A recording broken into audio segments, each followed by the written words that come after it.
This is the Reading Fightin' Phils pregame show on the Our Phils Broadcast Network, featuring exclusive interviews, content, and much more. Now out to the ballpark with broadcasters Jake Starr and Bob McCool. A very good evening and welcome back inside Baseball Town. It's Game 2 of a 6-game set between the Reading Fightin' Phils and the Portland Sea Dogs, and it's Game 8 of a 12-game, 2-week homestand in what is a very busy month of June and first half of July for the Reading Fightin' Phils. Welcome inside the broadcast booth. My name is Jake Starr, riding solo tonight as my broadcast partner Bob McCool is out for the evening.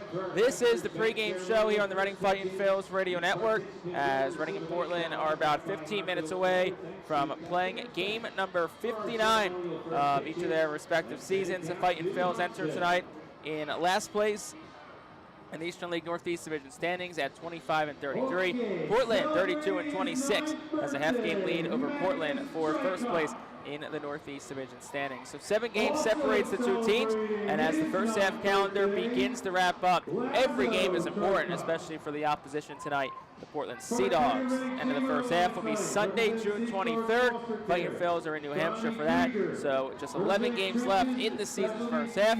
Then, before you know it, it's a clean slate, 0-0 for a Fightin' Phils team that is playing really good baseball right now. Well, Reading's recent run of success took a small hiccup last night after winning 4 of 6 against Harrisburg, and for the final 5 of the series, the Fightin' Phils fell in Game 1 of this week's 6-game set with the Portland Sea Dogs. It was a 9-5 win for Portland last night. On the Portland side, lots of really good games.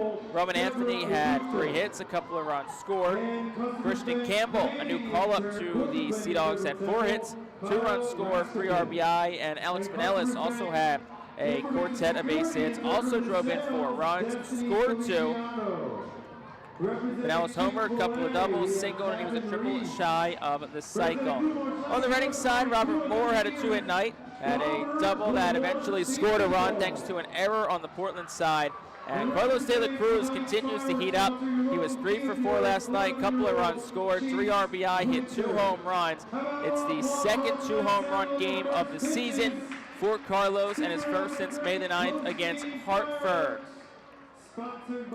Carlos has the average up to 244 this year. He's rolling in the month of June, hitting 364. That mark is amongst the leaders in the Eastern League. It was a bullpen game last night for Reading. Really, nobody kind of had much success. Yuri Ramos really the lone exception. He threw 2 shutout innings for the Fightin' Phils last night. So I looked at tonight. The Fightin' Phils will look to bounce back after a rough start to the series. Well, they got the man on the mound to do it in Lachlan Wells, coming off one of his best starts of the season, perhaps his career, last week against Harrisburg. We'll have more on that once this game gets rolling tonight. Hunter Dobbins gets the ball for the Sea Dogs in tonight's showdown. It's a beautiful evening from FirstEnergy Stadium. Post-game fireworks, but first, 9 innings between Reading and Portland are soon to get underway. This is the pregame show. We'll step aside, and we come back. We'll take a step behind enemy lines. We catch up with the broadcaster for the Portland Sea Dogs, Riley Pay, to talk all things Portland and kind of see who's on the other side here at FirstEnergy Stadium this week. This is the pregame show. Our conversation with Riley Pay coming up next on the Fightin' Phils radio network. For top-flight local jobs, go with who you know. JP Mascaro & Sons are a leading waste removal company. To meet today's employment and service demands, Mascaro is upgrading its already highly competitive employee wage and benefit package for drivers, collection crew helpers, and other positions.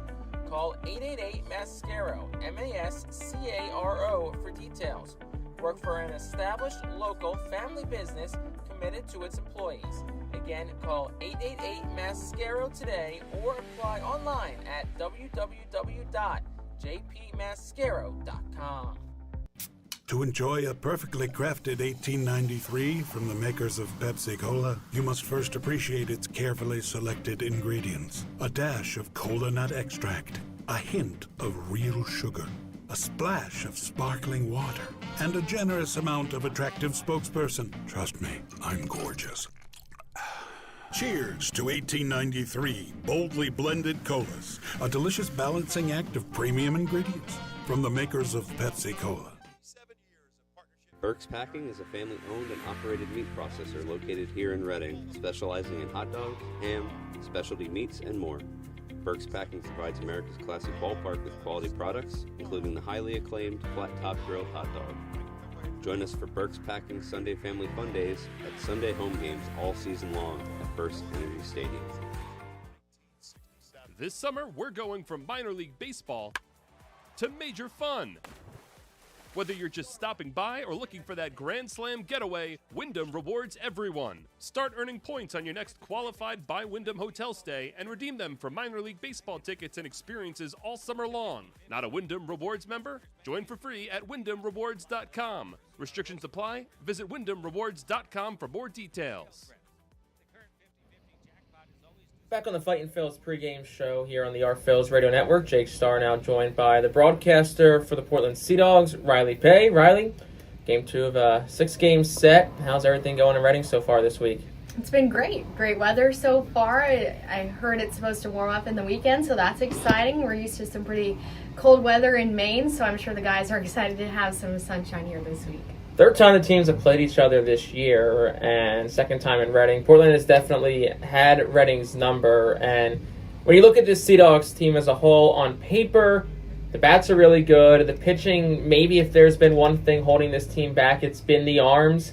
But as someone who's kind of been around this team, is that a fair synopsis so far through almost halfway through the season? Yeah, I'd say it's a team that likes to hit. They've been really successful in that category, usually amongst the lead in hits and even the AA level as a whole. So plenty of extra base hits, too, I think is something that sticks out for this team. They lead in doubles amongst the top in homers as well. It's just a team who's been really seeing the ball well, and a lot of guys who have a lot of power in the lineup. We have a lot of left-handed bats, but guys like Meyer, Anthony, Teal, of course, are the ones that jump off the page, but so many guys in this lineup. Vanellas last night with a really great day at the plate, and then some new additions as well, and Christian Campbell, who has really hit the ground running since his promotion. He's had a hit in every single game in AA so far, so that's really exciting to see.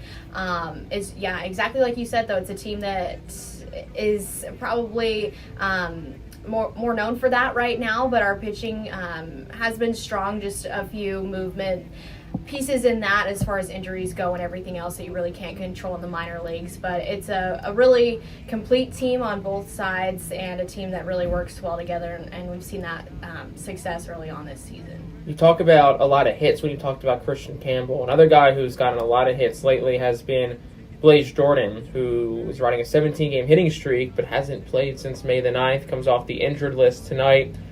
Reading fans are familiar with Blaze. Obviously, they saw him last year. They've seen him in a couple of series this year, but maybe for those that haven't seen Blaze so far, what makes him such a dynamic hitter at the plate? Well, Blaze is somebody who kind of got his name early on when he was a younger guy, putting up some crazy numbers and home run derbies and everything of that sort. So the power has always been kind of the thing that jumps off the page for him, but it's something that is kind of also really highlighted who he is at the AA level too, and like you said, he's riding a 17-game on-base streak, but he has been injured for some time. Watching him in BP is always one of my favorites because it's just so effortless when he's taking swings. It's, you think it wouldn't go out, but it's like well up into like the second deck when he takes swings during batting practice. So he's a guy who has a ton of power at the plate. He's also defensively added a little bit more to his repertoire this season. He's playing a lot of corner infield for us. Playing a lot more third base, which was something that he really focused on in the offseason, making some adjustments to his diet and also building his own hitting facility at Mississippi, where he's from. So he put a lot of work in the offseason, and you saw that pay off right when he started the season. Obviously not ideal, the time frame of when he did get injured, but a guy that you know you're going to get plenty of power from at the plate, and excited to see how he gets back to it today coming off the injured list. Everyone looks at this Portland team and everyone talks about the prospects. It's Meyer, it's Anthony, it's Teal, and even beyond that, it's Wickelman Gonzalez, Luis Perales, who I noticed went on the injured list, unfortunately. It's a team up and down filled with prospects, but you know, Meyer, Teal, Anthony specifically, because that's been the big three. That's the one that all the Boston fans are kind of really tabbing as the next group, the great trio to come through Boston. But as someone who sees these guys away from the field, just they're still very young. They're kids, right? And they're great baseball players, but, how's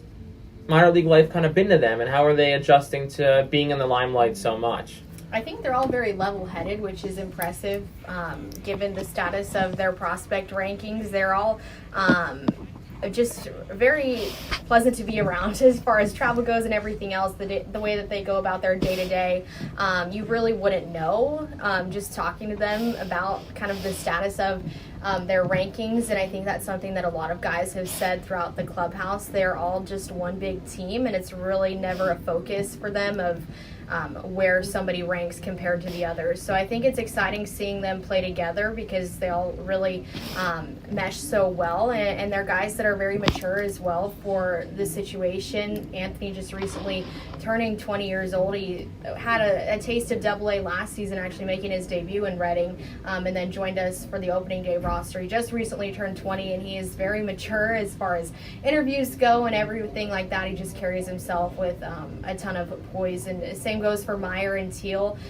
Meyer especially, seen him now for probably the most of those three, and he's a guy who, again, just has a sense of leadership about him and the way that he carries himself. And Teal, just a ton of energy. He's always in a great mood when he's at the field. A lot of guys have talked about that. He just brings a ton of energy to the lineup and energy to the clubhouse. DJ's in the clubhouse as well. So they're all guys that bring so much to this team, and you really wouldn't know it by just having them around all the time. Pivot to, I guess, more off the field, and Reading has made a trip to Portland already in May. They come back mid-July, right after the All-Star break. Portland is a great summer destination, and it's going to be in a pristine time, and the Fightin' Phils are up there again. So if there are any Phils fans who plan to make that trip to Portland in July, do you have any good recommendations for them? Where to eat, what to do? Where do I start? There's so many good places in Portland in the summertime. You're starting to see it fill up right now. We have a ton of good beaches. Down at the Old Port is always a good spot. Tons of restaurants and bars down there. You can get a good lobster roll just about anywhere. Higgins Beach is one of my favorites. That's a little bit farther out, but it kind of reminds me of the West Coast, which is where I'm from. So there are a lot of good beaches. You have to get a lobster roll. I know the guys will probably tell you high roller. That's the consensus for them. So that's a good spot, but really you can't go wrong. It's a great summer spot, and we're lucky to be there in a minor league city too. That's Riley Pay, voice of the Portland Sea Dogs. Appreciate the time as always. Back after this on the Fightin' Phils Radio Network. Well, very good evening and welcome inside Baseball Town. It's game 2 of a 6-game set between the Reading Fightin' Phils and the Portland Sea Dogs. My name is Jake Starr, riding solo tonight. Appreciate you hanging with me here on the Fightin' Phils Radio and Network. Fightin' Phils took the field a couple of minutes early, so we'll cut pregame a little bit short, and we'll get into tonight's ball game here on the Fightin' Phils Radio Network. Here is how the Portland Sea Dogs line up tonight. Portland enters tonight under manager Chad Epperson with a 32-26 record on the season. Roman Anthony leads off. He's in center. Christian Campbell bats second, plays second. Blaze Jordan third, plays first. Edinson Paulino fourth, the shortstop. Alex Pinellas fifth at the eighth. Tyler Miller is sixth at third. Philip Sykes seventh in right. Eli Marrero eighth, the catcher. Tyler McDonough bats ninth, and he will play left. Lachlan Wells on the mound for the Fightin' Phils. We'll have his numbers here momentarily. He'll fire his first pitch home, and it actually hits Roman Anthony. Looks like it got him on the elbow, so one pitch, and it's a base runner immediately for Portland. First pitch was fired home tonight at 6:58. Our game time temperature is 79 degrees. Sunny skies presented by All Temp Enterprises. So Anthony currently holding what looks like his right arm. Bobby Stachura, the athletic trainer for Portland, currently out talking to Anthony, who is crouched down off to the right behind home plate. Manager Chad Epperson holding his bat in his right hand. Stands atop Roman right now as he unstraps his shin guard and is trying to shake off some of the pain right now. It was the first pitch of the night from Lachlan Wells, the fastball at 89. Got Anthony on, looked like the right elbow, and he'll shake that elbow as him, Bobby Stachura, and Chad Epperson will walk up the first base line slowly. So Lachlan Wells already allows a leadoff base runner. That he didn't do at all in his last start until the 6th inning. Overall, Wells 2-3, a 3.99 ERA. This is his 10th start. He's thrown 47 1/3 innings, allowed 40 hits, walked just 6, struck out 43. So Rowan Anthony will stay in this game. He'll lead off first. Christian Campbell, a new addition to this Portland team as of the last week. He'll step in from the right side. Nobody gone top of the first. Anthony, a leadoff base runner after he was hit by the first pitch of the game. Lachlan Wells works only out of the stretch. He'll come sit at the letters, the lefty will. Here's the pitch. That one misses down and into Christian Campbell. It's 1-0. Wells last week against Harrisburg earned a win. 6 innings, 1 hit, 1 run, struck out 5. Ultimately retired 18 of 19 in the first 16 he faced. Here's the 1-0. That one swung on, cranked deep left center field. Lee Sang goes back. It's over his head and off the wall. Lee Sang plays it well. Anthony will get to third, and in the second behind him is Campbell. So it's a double for Christian Campbell. That's his 4th with Portland. And the Sea Dogs immediately threatening second and third, no outs for Blaze Jordan.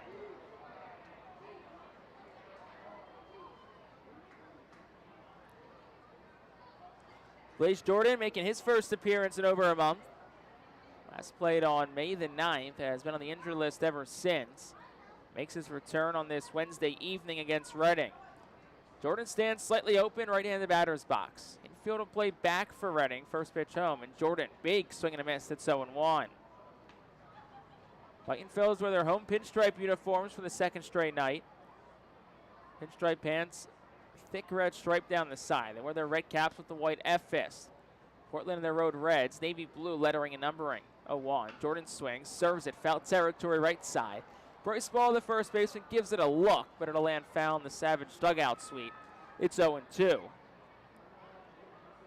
Before the injury, Jordan a .283 hitter, a couple of home runs, 16 RBI. Infield again stays back for Reading with the right-handed hitting Jordan at the dish. Here's the 0-2.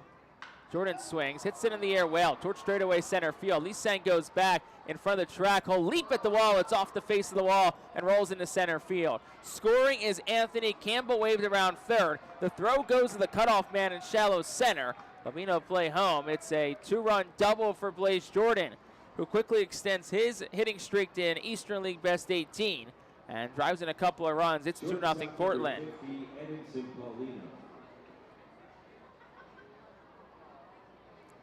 8th double of the year for Blaze Jordan. RBI number 17 and 18 for him. And the Sea Dogs waste little time getting to Lachlan Wells. And Edinson Paulino will dig in from the left side. Blaze Jordan gets his lead off second. Lachlan Wells comes set at the letters. Here's the pitch. And that's on the outside corner for a strike. It's 0-1. Wells before tonight has fared well against Portland this year. Picked up a win with 5 innings of 1-run ball back on April the 10th. Went 6 scoreless in Portland on May the 5th. 0-1 is swung on, in on the hands, lifted in the air towards left center. Marcus Lee Sang to his right, makes the catch. Jordan started and stopped. He won't go anywhere from second. There's 1 out in the inning. And that'll bring Alex Benellis to the plate. Bryce Ball plays first. Robert Moore's at second. Casey Martin at short. Otto Kemp makes his second start at third. Carlos De La Cruz is in right. Marcus Lee Sang in center. Ethan Wilson rounds out the defense at left. Caleb Ricketts does the catching. And, of course, Lachlan Wells is on the mound for the Fightin Phils. Benellis digs in left side. 1 out in the top of the first. Portland already on top. Here's the pitch. Swing and a miss over a slider is Benellis. It's 0-1. Ethan Gorsak has balls and strikes. The crew chief, Kellen Martins, at first. Brian Laws, who was last night's home plate umpire, is at third. 0 on the count to Alex Benellis. Wells, the lefty, set at the letters, fires home. Another slider. It's a strike. It's 0-2. Wells will throw a fastball, upper 80s, maybe the low 90s, touches 91, 92 at times. Also throw a changeup, mostly against right-handed hitters, and we've seen that slider a couple of times here to the lefty Benellis. 0-2 to him. The pitch. Swing and foul, straight down. Ricketts couldn't squeeze it, and the count stays 0-2. Alex Pinellas been aboard in his last 2 via the hit, last 6 overall. And he's down, no balls and 2 strikes against Lachlan Wells, who's looking to avoid any further damage. Pitch, swing and a miss, struck him out. Got him on a sinker at 91 on the outside part of the plate. And there's 2 outs in the inning, back-to-back outs for Lachlan Wells. That'll bring Tyler Miller to the plate.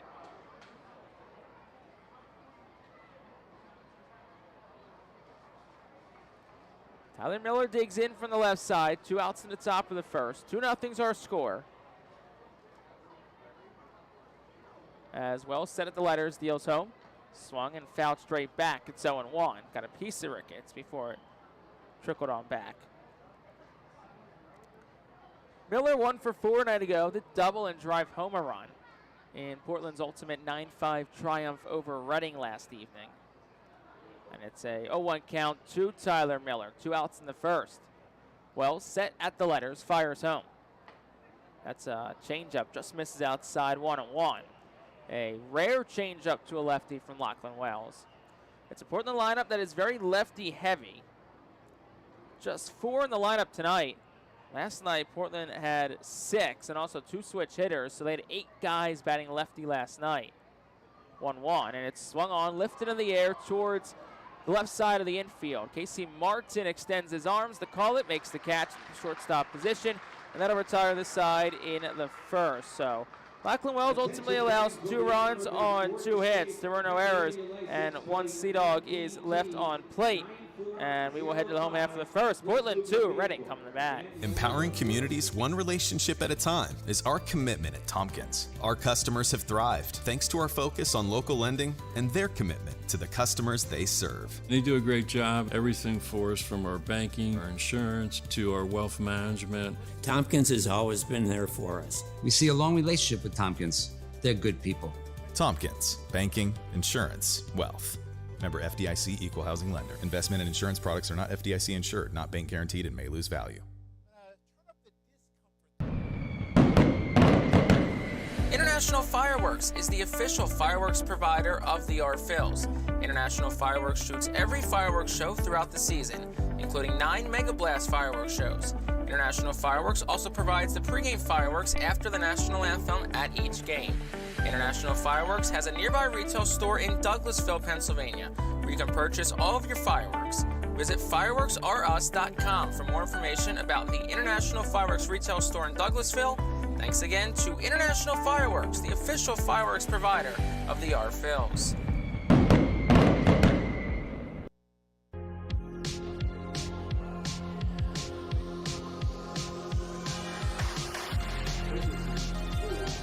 Go to the bottom of the first. Portland scored 2. Reading at the plate.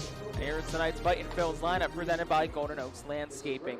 Marcus Lee-Sang leads off in center. Carlos De La Cruz bats second, plays right. Caleb Ricketts, the catcher, bats third. Carson Taylor, 4th to the 8th. Otto Kemp is 5th. They'll play third. Robert Moore, 6th at second. Ethan Wilson, 7th in left. Bryce Ball, 8th at first. Casey Martin bats 9th, and he will play short. Hunter Dobbins on the mound for the Sea Dogs, making his 10th start. 3-1 with a 4.34 ERA, 45 2/3 innings pitched, 43 hits, 21 walks, and 43 strikeouts. First pitch to Lee-Sang is down and in for a ball. It's 1-0. Marcus, who was hitless last night, 0 for 5. Snapped a pretty hot stretch for him after going 8 for 18 against Harrisburg. The 1-0 is down for a ball, 2-0. Marcus overall, 277 hitter on the season so far. Raised that average up a hefty bit, 2-0, and he tried to check, couldn't. 2 balls, 1 strike on a pitch that was up and away. He sang in from the left side, wiggles the bat over his left shoulder. Here's the 2-1. That is just beneath the knees, 3-1. Hunter Dobbins, someone who works fast. He was an 8th-round pick of Boston in 2021. And he'll work from the line and the righty deals. Lee-Sang swings, hits it well out towards left. McDonough at the wall, he'll leap, and it is off the top of the wall. Lee-Sang around second, motoring into the bag, and it's in. The throw is not in time. And it's a leadoff double for Marcus Lee Sang. Extends the arms in the air in celebration. And Reading's got a leadoff base runner for Carlos De La Cruz. Blaze Jordan plays first, Christian Campbell at second, Edison Paulino short, Tyler Miller third, Philip Sykes in right, Rowan Anthony in center, and the aforementioned Tyler McDonough plays left. Eli Marrero gets to start behind the plate, and of course, Hunter Dobbins is the pitcher. So Carlos De La Cruz will dig in from the right side after a very strong night last night. First pitch to him, and De La Cruz takes inside. It's 0-1. Carlos last night, 3 for 4, a couple of runs scored, 2 home run, 3 RBI. Also threw a walk in there as well. So 1 ball, no strike count to him. Dobbins set at the letters, fires home. Carlos swings, pokes it, it's foul. Then the left field line, it's 1-1.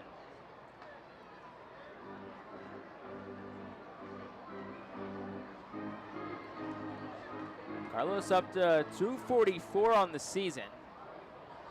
It's been red hot in June though. An OPS of 1.293 and a 364 average. Next pitch, he swings and it fouled straight back. It's 1-2. Beautiful evening, clear skies, maybe a couple of clouds way out in the distance over Mount Penn in right field. 79 degrees was our first pitch temperature. Really cannot have asked for a more perfect night in baseball town. Dobbins ready, the 1-2.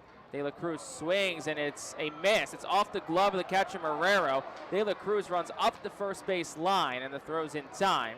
But Lee Sang does go up the third. So it's the first strikeout for Dobbins. 2-3 goes the put out. And that brings Caleb Ricketts to the plate.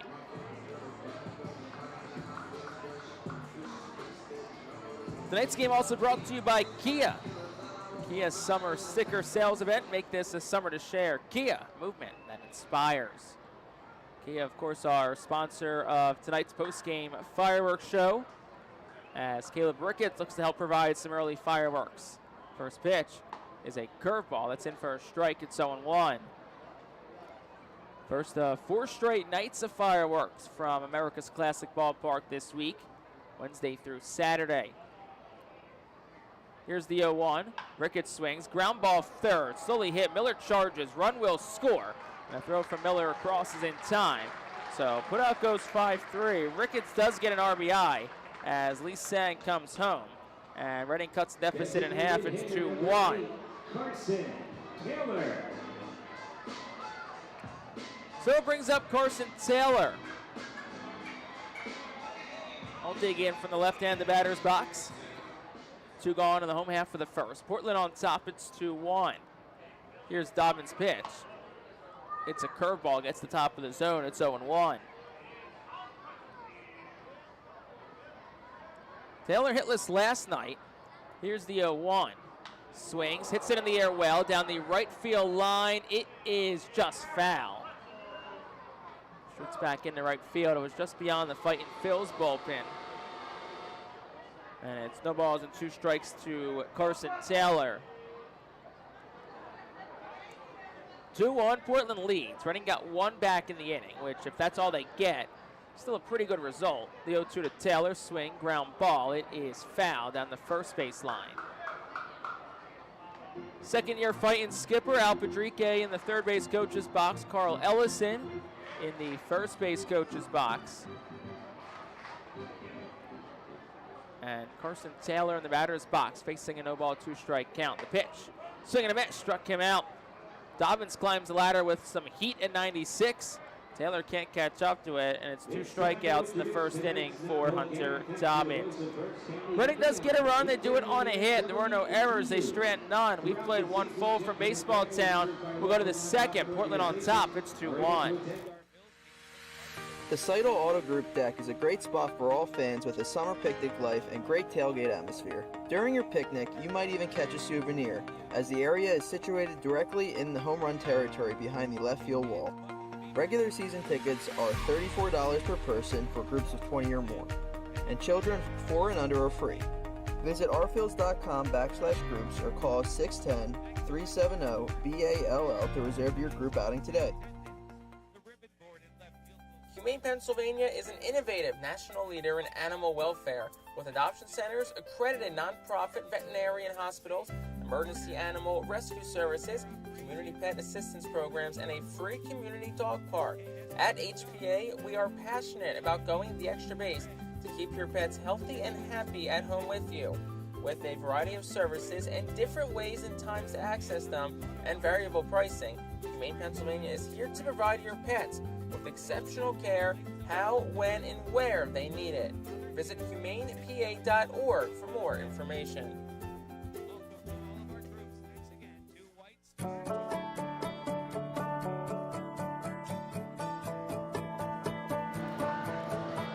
Top half of the second inning. Portland's on top 2-1 over the Fightin Phils. And we talked about our post-game fireworks tonight, and providing those fireworks is International Fireworks, the official sponsor of the Our Phils fireworks shows during the 2024 season. Head to their store at 242 Sycamore Road in Douglasville. Portland's on top 2-1. Bottom third of the lineup due up for manager Chad Epperson. Philip Sykes will lead things off for Portland. He'll dig in from the right side against Lachlan Wells. Wells fires the first pitch home, and it's swung on, hit in the air, high and deep towards left center field.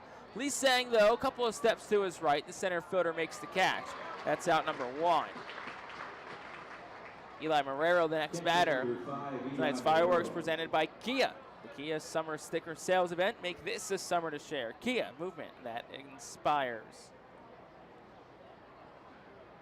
So it's Eli Marrero, who has been a rather unoften used member of this Portland Sea Dogs squad. First pitch to him is in for a strike. It's 0-1. Marrero, who's playing in just his fourth game with Portland this year. Also appeared in 4 games with AAA Worcester. Here's the 0-1, and it's swung on, hit in the air, out towards center. Lee Sang goes back, reaches over his shoulder, makes the catch on the warning track for out number 2. So a good start to the inning for Lachlan Wells as he's looking to keep the pitch count down through just 15 of the first, all things considered with how the inning started. 15 pitches and face 6 batters. It's pretty good efficiency. But that's what Lachlan Wells is. Someone who's going to keep the ball around the strike zone and induce a lot of self-contact. 9-man Tyler McDonough up with 2 outs. First pitch is a curveball in for a strike. It's 0-1. It's someone that pitching coach Phil Condary is very high on the work that he's done this year. He's going to give a good start every night. And next one is a ball. It's 1-1.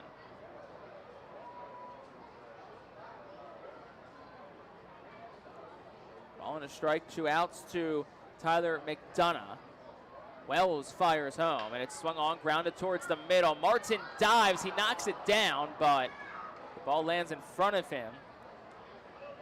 So that'll be an infield single for Tyler McDonough. And that'll bring Roman Anthony to the plate here with 2 outs in the top of the second.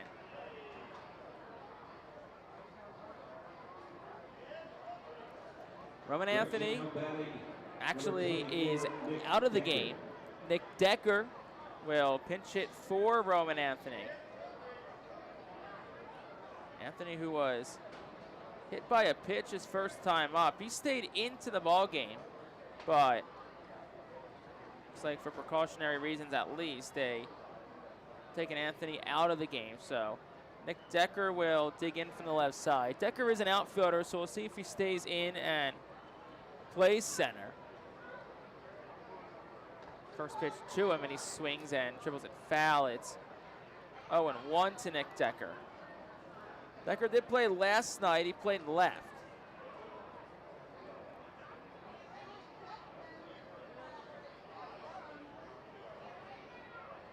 As Tyler McDonough gets his lead off of first.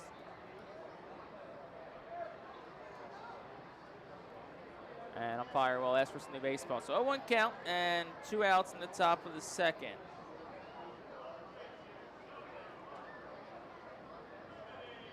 So once again, Nick Decker's in. We'll see where he is defensively. As here's the 0-1. And that's up and away for a ball. It's 1-1 to Nick Decker.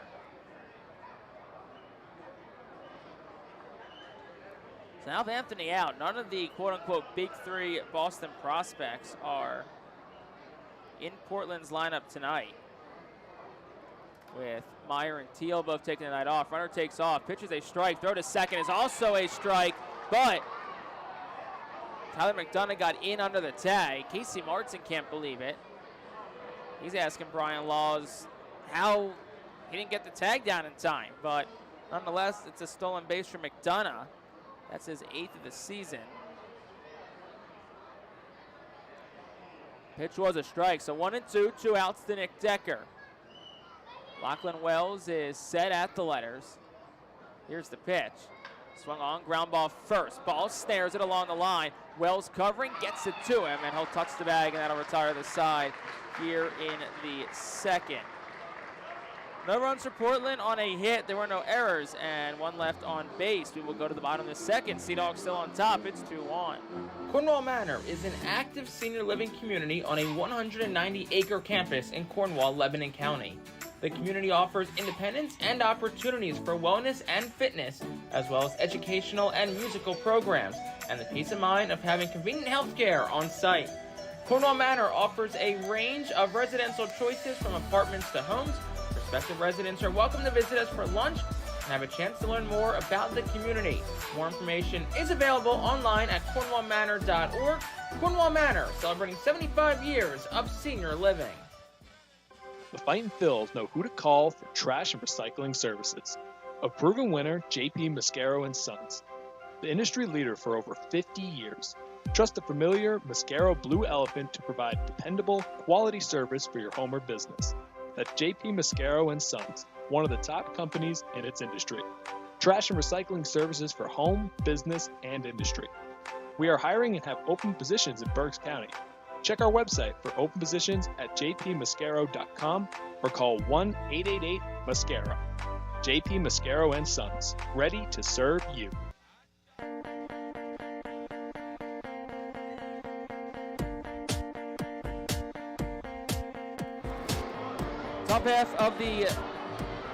Bottom half of the second inning.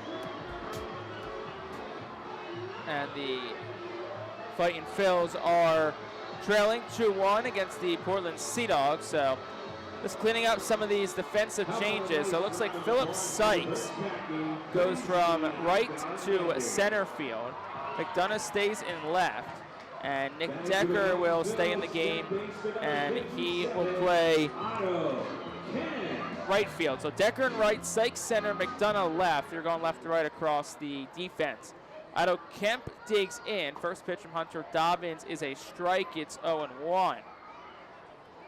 Nick Decker pinch hit last inning for Roman Anthony, who was hit by a pitch in the first, the 0-1. Kemp will take down for a ball. And as we said, Sykes moves from right to center.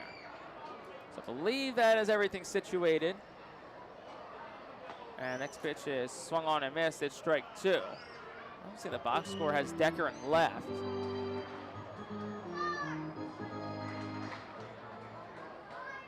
It looks like Nick Decker is in right field.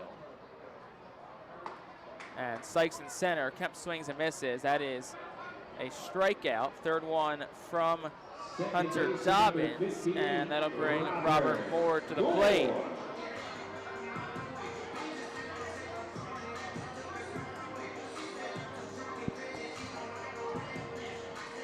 Robert Moore digs in from the left side. He's a switch hitter, working here against Hunter Dobbins. Here's the pitch.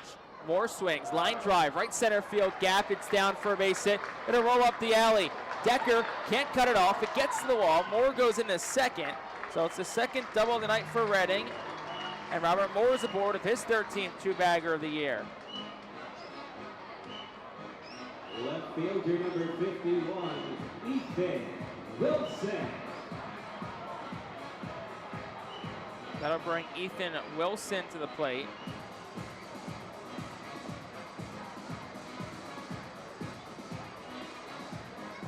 Wilson will dig in from the left side. Fightin' Phils with a chance to tie up this ball game.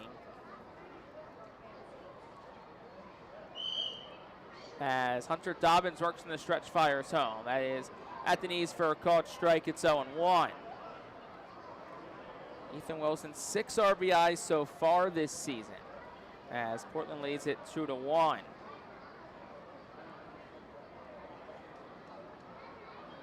Here's the 0-1, and it is at the knees for a strike. 0-2.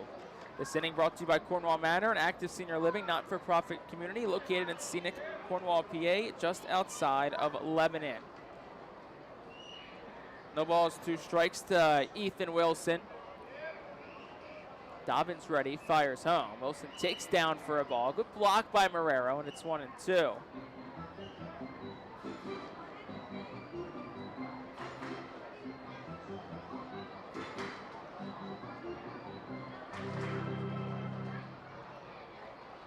Ball and 2 strikes to Ethan Wilson, 7-hole hitter and manager Al Padrique's lineup. Reading trails 2-1, 1 out, bottom second, as Robert Moore gets his lead. Ethan Wilson asks for a late time. Gets it from home plate umpire Ethan Gorsak.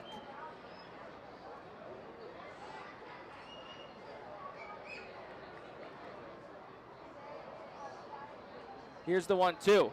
Wilson swings, pokes it towards left field. Down the line, it is just foul, slicing that way.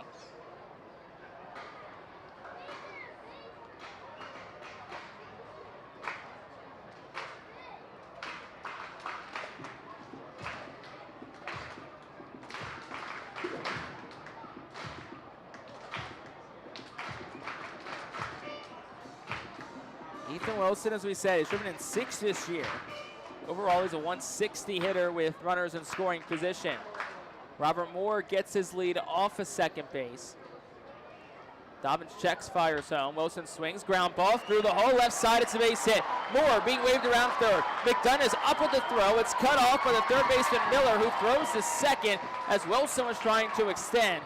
Wilson's out at second, but nonetheless, it is an RBI single for Ethan Wilson, and that'll tie this game up at 2. First baseman number 15, Ryan Stahl. So it's a hit with runners in scoring position for Ethan Wilson. That brings home Robert Moore. So both doubles have scored for Reading tonight. And bases are clear now, though, as Ethan Wilson was nabbed trying to extend a single to a double. First pitch to Bryce Ball. He takes for a ball. It's 1-0.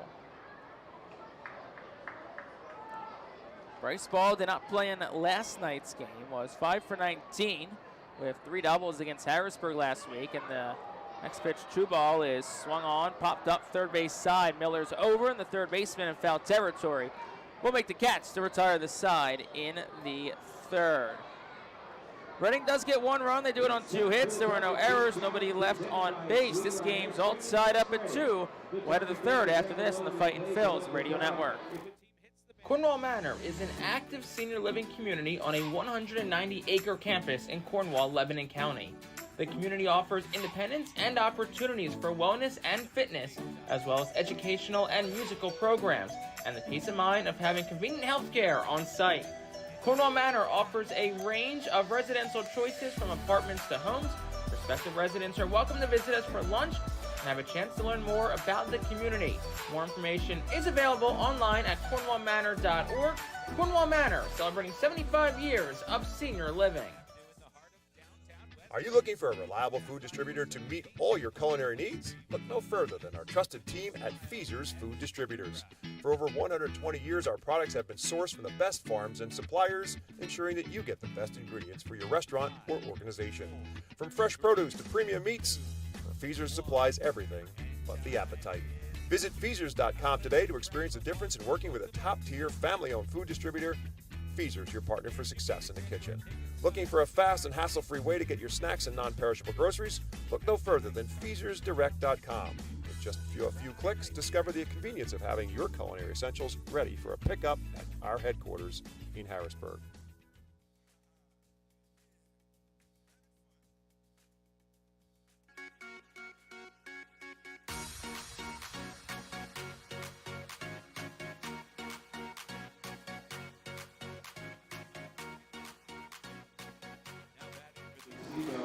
Top half of the third inning. It's a 2-2 ball game as Lachlan Wells is back onto the mound for inning number 3 at work. He'll get 2, 3, 4 in the Portland lineup. And the first pitch home to Christian Campbell is taken for a strike, 0-1.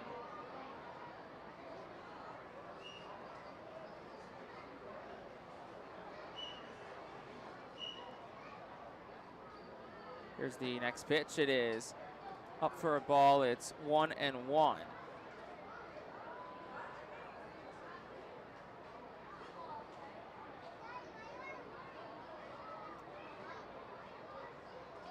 Next pitch is swung on, hit in the air, out towards right. Carlos De La Cruz pretty much stays stationary, makes the catch. And that is out number 1 for Blaze Jordan.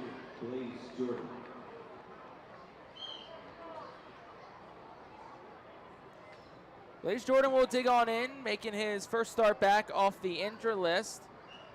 Last game he played in was May the 9th and quickly made his presence known with a double back in the first.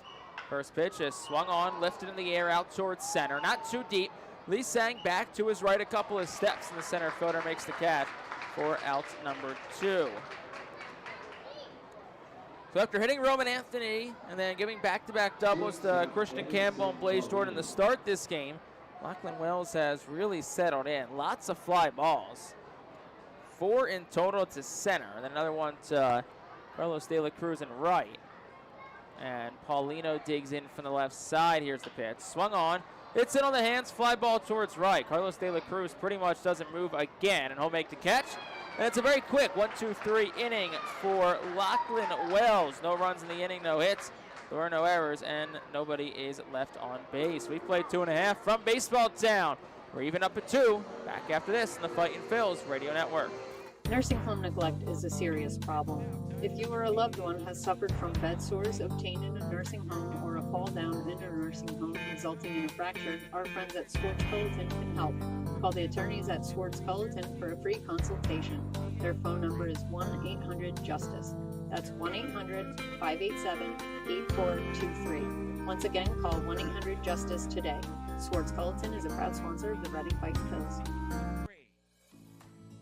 The Reading Fightin' Phils are proud to partner with Berks County Mental Health and Disabilities Program. Together, we are striking out the stigma in order to raise community awareness about mental illness and suicide prevention with 3 simple words. Are you okay? The help is to begin a conversation to show Berks County that we care. Suicide hurts and affects everyone, but help is here. We will work together to help raise awareness about suicide and identify what we can do as a community to prevent it. People in need of assistance and support should call Crisis Intervention at 610-379-2007.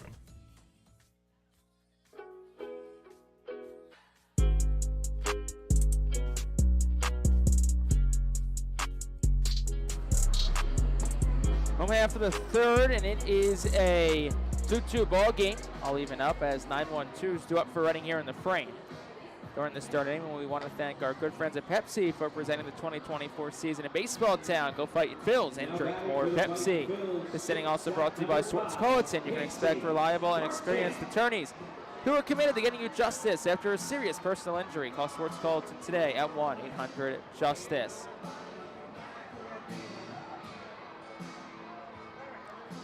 Casey Martin leads off against Hunter Dobbins, who's back out for his 3rd inning of work.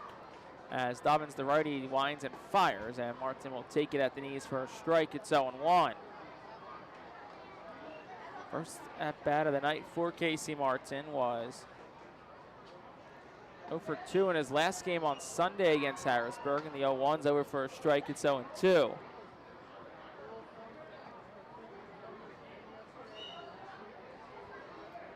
Martin will step out and ask for time. Overall, it was 4 for 18 last week against Harrisburg. Did score 5 runs, double, hit a homer, 3 RBI.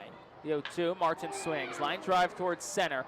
Philip Sykes starts in, goes back, and the center fielder reaches over his head to make the catch. And that is out number 1 for Marcus Lee Sang. Marcus Lee Sang.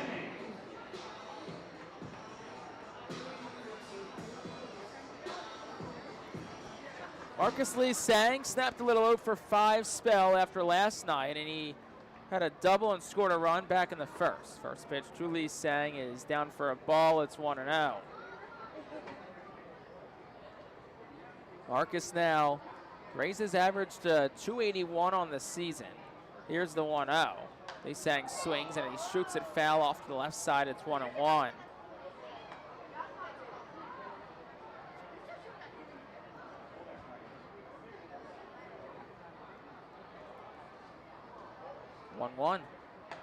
That's on the outside corner. It's 1-2. Dobbins a four-seam fastball at 96. Second year with Portland, made 13 appearances for them in 2023. Here's the 1-2, and Lee-Sang takes down 2-2. Made 7 starts for High-A Greenville last year as well. Overall, was a 9-6 record, a 3.67 ERA across 20 games and 19 starts for the 23-year-old Dobbins. 2-2, Lee-Sang swings, ground ball foul down the right field line. It's 2-2, excuse me. Tristan Garnett swoops the ball in the bullpen and, like a quarterback with great protection from his offensive line, surveyed for about 15 seconds before throwing it into the crowd. 2-2, Lee-Sang swings, shoots it foul again. It stays 2-2.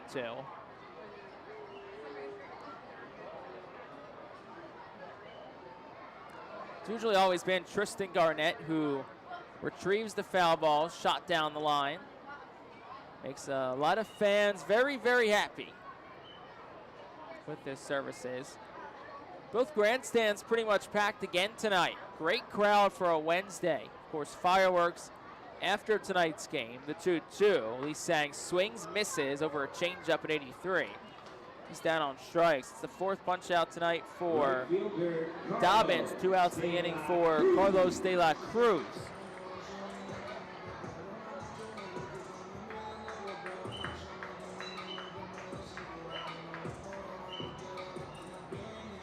Of course, tonight's fireworks show is brought to you by Kia. The Kia Summer Sticker Sales Event. Make this a summer to share. Kia, movement that inspires. First pitch to De La Cruz. He takes it up and in for a ball. It's 1-0. 0 for 1 tonight is Carlos. Struck out swinging his last time up. The 1-0, swing and a miss, and a fastball from Dobbins. It's 1-1. De La Cruz with a pair of home runs last night. He's up to 6 this season. The 1-1, De La Cruz swings, hits it in the air, out towards left. McDonough, though, will have room. A couple of steps in front of the track. And the left fielder makes the catch, and that retires the side in the second. It's a 1-2-3 inning for Hunter Dobbins. Overall in the frame, no runs, no hits. There were no errors and nobody left on base. We played 3 from Reading. We'll go to the 4th, all tied up at 2. Nursing home neglect is a serious problem. If you or a loved one has suffered from bed sores obtained in a nursing home or a fall down in a nursing home resulting in a fracture, our friends at Swartz Culleton can help. Call the attorneys at Swartz Culleton for a free consultation. Their phone number is 1-800-JUSTICE. That's 1-800-587-8423. Once again, call 1-800-JUSTICE today. Swartz Culleton is a proud sponsor of the Reading Fightin Phillies. Did you know that the blood that you donate at Miller Keystone Blood Center stays right here in your community? That's right, it goes to your area hospitals. So you might just be helping a family member, a friend, or a neighbor. Call Miller Keystone Blood Center, the only community blood center servicing your local hospitals. 1-800-BE-DONOR or go to giveapint.org. We're located at 1047 Old Burnville Road, just behind Classic Harley-Davidson.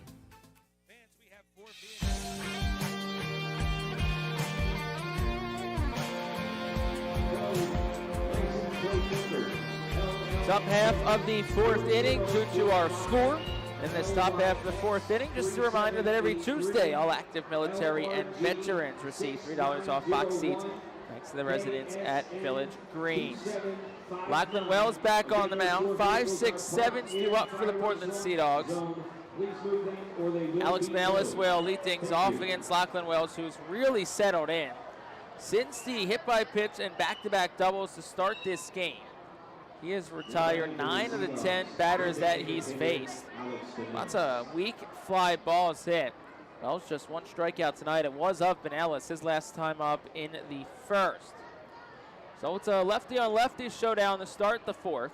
And Wells fires home. It's swung on and hit foul past the first base coach's box. Kyle Sasala coaches first for Portland. Manager Chad Epperson in the third base coach's box for the Sea Dogs. Here's the 0-1, and it's swung on a miss, 0-2. Talk about just good baseball men, people who have worked their tails off for their career and have really established themselves and are just well-liked everywhere they go. I think Reading and Portland are two teams who have managers who epitomize that. 0-2, down and away for a ball, it's 1-2. Chad Epperson on the Portland side, Al Patrique on the Reading side. Just, I think, two of the best people, aside from them being managers, that you're going to meet in baseball. Two great managers, but two better people. 1-2's down for a ball, it's 2-2.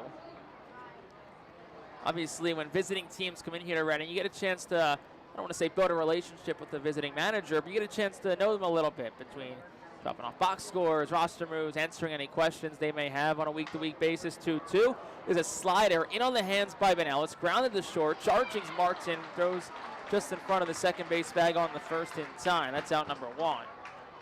That's now 10 of 11 retired by Lachlan Wells. So Epperson's always been one of those ones where when Portland comes to town, you look forward to seeing them because the manager on the other side is a good dude. And of course on the Reading side, you know every day what you're going to get out of Al Patrique.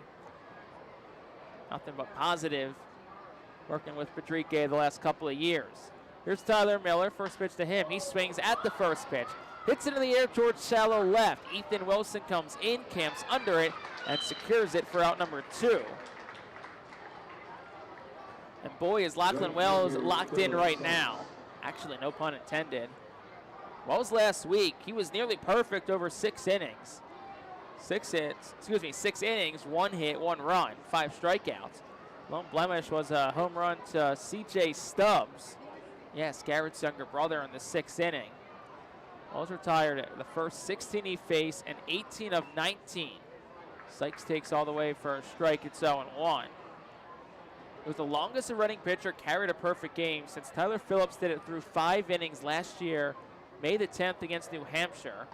The 0-1. Sykes takes it 0-2. Also the most no-hit innings since Phillips won 6 no-hit on June 14th of last year against Hartford. So Lachlan Wells really pitching his best baseball right now, and he's done a lot of his best pitching against Portland this year. 0-2 to Sykes to pitch. That's down for a ball, 1-2. Philip Sykes 0 for 1 tonight. He's a .254 hitter on the season for the Sea Dogs. Open stance from the right side. Lachlan Wells sits at 39 pitches. He's been efficient. Here's the 1-2. That's down for a ball. It's 2 balls, 2 strikes to Philip Sykes.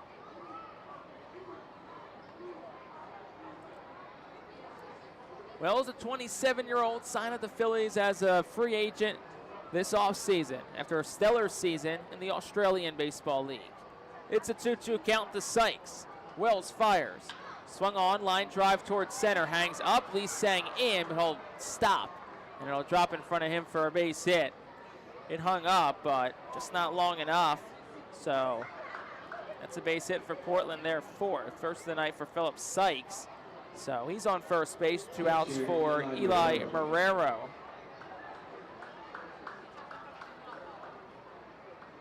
Marrero's 0 for 1 tonight. He flew out to center his first time up. It's been a lot of contact to center field tonight for the Sea Dogs. First pitch to Marrero's a slider that misses in, 1-0. Wells will throw that slider quite often. Sinker changeup pitcher as well. And Marrero digs in as a righty, slightly open stance. Wells from the third base side, pickoff move on. He'll throw to first, back in standing up is Sykes.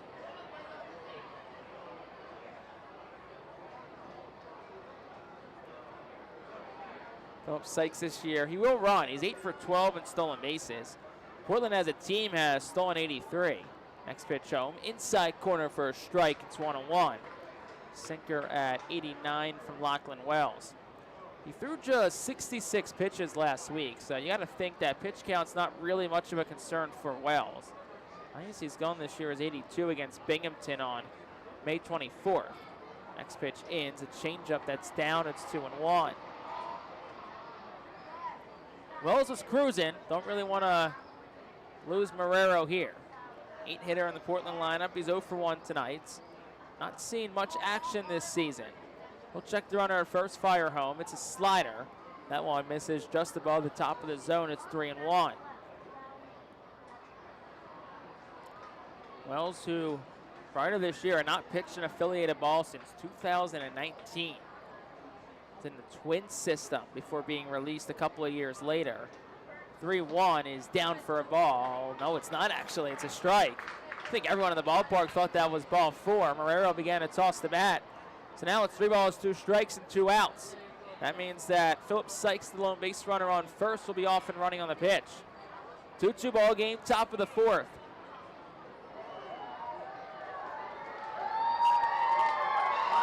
Lachlan Wells at 46 pitches tonight. Oakland 47 ends the frame. From the stretch, he'll throw over. Sykes back in. Which I don't think as a lefty is an awful idea on 3-2, knowing the runner's off on the pitch. If you have a disengagement to give, why not give it? Now, of course, that was his second, so he has to come home now. 3-2, runner goes. Here's the pitch. It's grounded foul down the third baseline. Just past the onlooking Chad Epperson in the third base coach's box.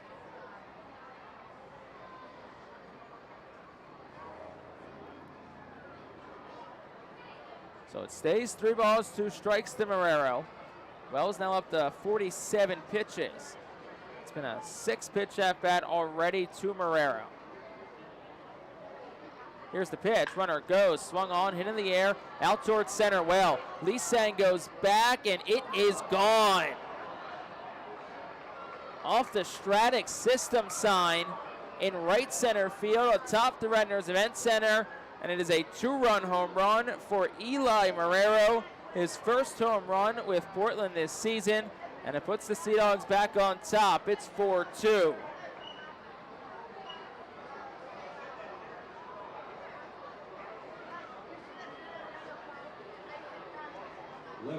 413 feet, 102 off the bat from Marrero. And Portland retakes the lead. So Wells was cruising for a bit, but Portland, bottom of their order, has put a dent in that. First pitch to Tyler McDonough's up for a ball. It's 1-0. McDonough's 0 for 1 tonight. The bottom 3 of Portland's lineup is 3 for 5 overall. A couple of runs scored.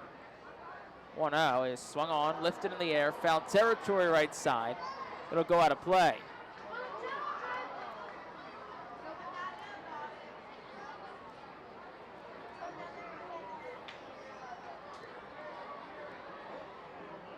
Tyler McDonough had a brief stay with AAA Worcester this year.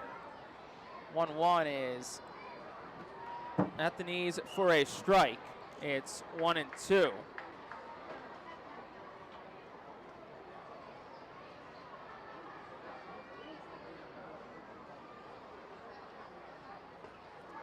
And the next pitch is a ball. It's 2-2. So 2 balls, 2 strikes, and 2 outs. Here's the pitch, and it's up for a ball, 3-2. So 3 balls, 2 strikes now. The count to Tyler McDonough.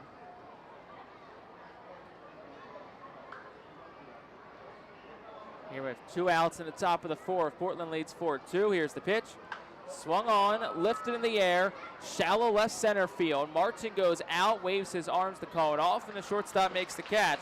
And that'll retire the side in the 4th. Portland does get 2 runs. They do it on 2 hits, including the Marrero home run. There were no errors, and nobody is left on base. We're through 3.5. We'll go to the bottom of the 4th. Portland leads 4-2. Are you ready to embark on the adventure of retirement? Welcome to the Highlands at Wyomissing, where over 35 years of experience have perfected the art of senior living. Nestled on over 113 acres of serene landscape, our community offers a haven for active seniors seeking tranquility and excitement alike. Discover a lifestyle enriched with stunning amenities and engaging activities, all within the premier nonprofit life care community in Berks County. Bid farewell to home maintenance and embrace more quality time with loved ones as you enjoy a calendar brimming with thrilling events and trips. Experience the security, independence, and boundless opportunities that await you at the Highlands at Wyomissing. Call us today and unlock the possibilities of your retirement. Visit the Brentwood Industries Fightin Phil's team store to stay repped all season long. Head to our store at FirstEnergy Stadium or online at artphils.com/shop. We have a wide variety of Fightin Phil's hats, jerseys, kids apparel, and much more. Looking for something new? Check out our brand new Pinstripe and Los Luchadores jerseys. Root for your Fightins in style and stop by the Brentwood Industries Fightin team store or artphils.com/shop.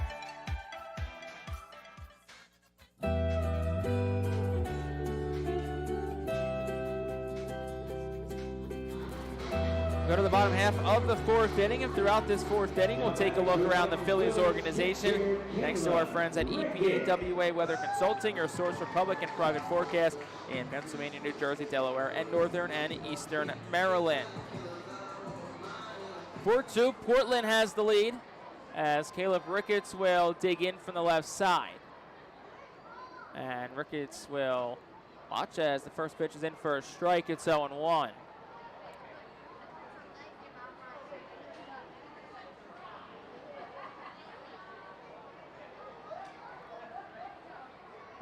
And Ricketts swings, fouls it. It's 0-2.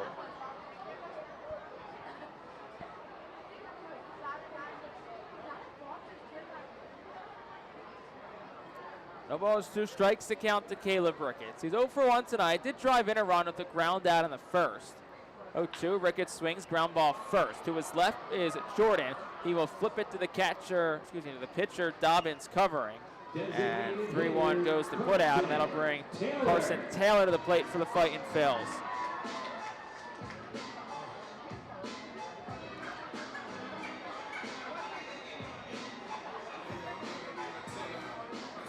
So Phillies last night, a 4-1 win at Boston. Zach Wheeler, 7 innings. Lehigh Valley fell 8-3 against Syracuse last night. Jersey Shore, 5-4 win against Wilmington. Good start for Mitch Newborn. First pitch to Taylor is a strike 0-1. Clearwater fell again as they kind of lose some ground in the first half race. They're second in the division. They lost 9-7 against Tampa. 0-1. Taylor swings towards left center field. Sikes a couple of steps back into his right, makes the catch. That is out number 2. Third baseman, Otto Ken.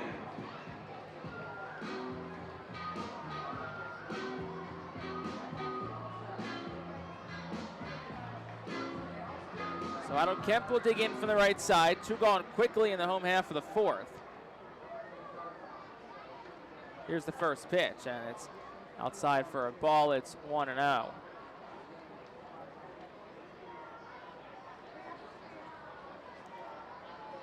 Kemp swings, ground ball, hard hit third. Miller waits back on it, scoops it, throws the first in time.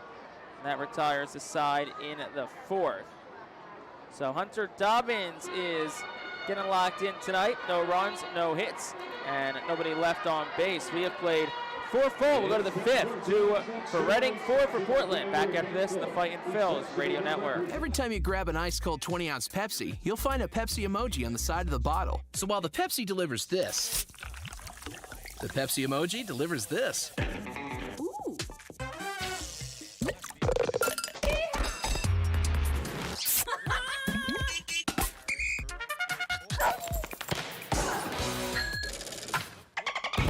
So go ahead, crack open a Pepsi and tell the world how you feel and what you love with Pepsi emojis. Say it with Pepsi. International Fireworks is the official fireworks provider of the Art Phils. International Fireworks shoots every fireworks show throughout the season, including 9 Mega Blast fireworks shows. International Fireworks also provides the pregame fireworks after the national anthem at each game. International Fireworks has a nearby retail store in Douglasville, Pennsylvania, where you can purchase all of your fireworks. Visit fireworksrus.com for more information about the International Fireworks retail store in Douglasville. Thanks again to International Fireworks, the official fireworks provider of the Art Phils.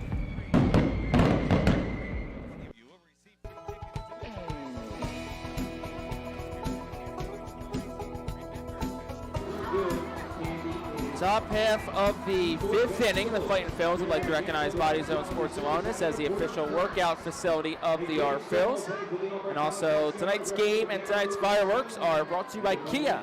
The Kia Summer Sticker Sales Event makes this a summer to share Kia movement that inspires.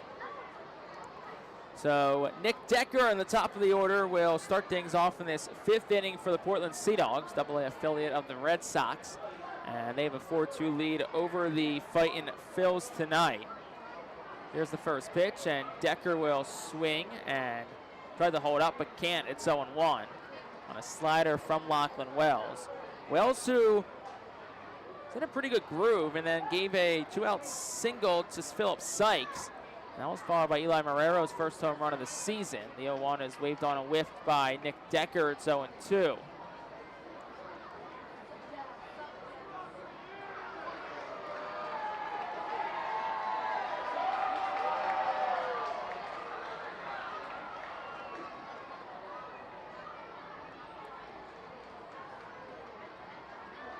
No balls, 2 strikes to count to Nick Decker on the top of the 5th. Wells will fire home, and it's outside for a ball, 1-2.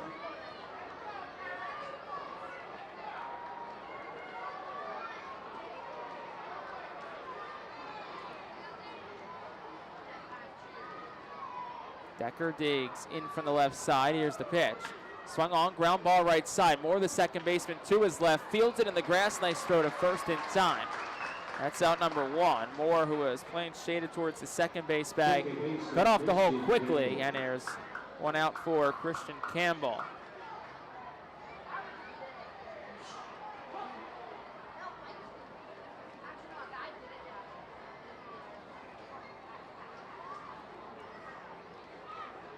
Christian Campbell digs in from the right side. Slightly close stance. First pitch home is a strike. It's 0-1.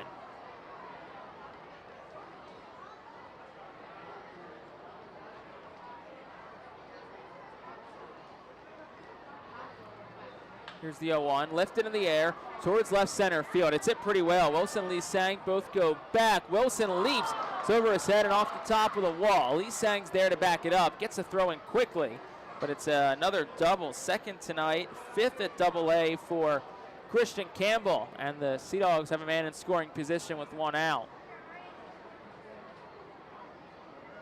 First baseman, Blaze Jordan. So that'll bring Blaze Jordan to the plate.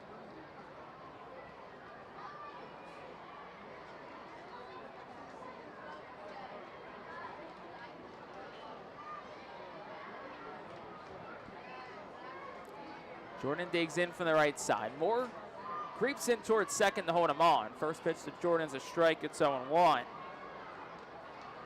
Blaze Jordan's 1 for 2 tonight. A double and a fly out to center.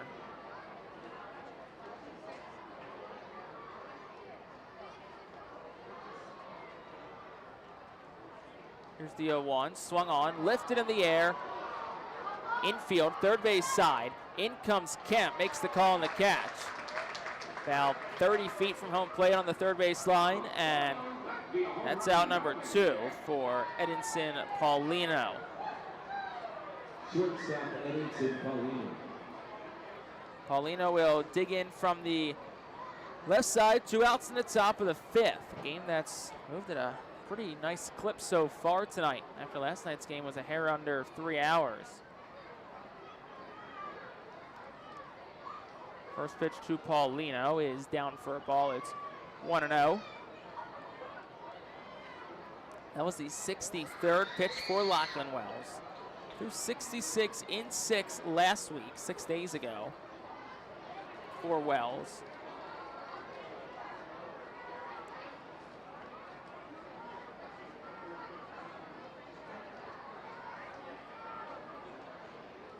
Here's the 1-0. Swing and a miss on a slider. Nice slider from Lachlan Wells. It's 1-1. 2 outs in the top of the 5th. 4-2 our score. Fightin' Phils are on top.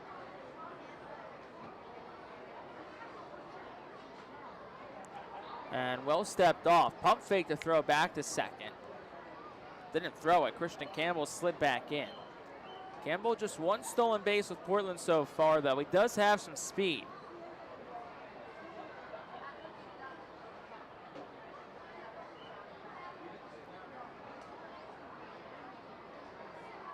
Next pitch, swung on, lifted in the air, right center field well. De La Cruz goes back, extends his arms to say he's got it, and the right fielder makes the catch to end the 5th inning.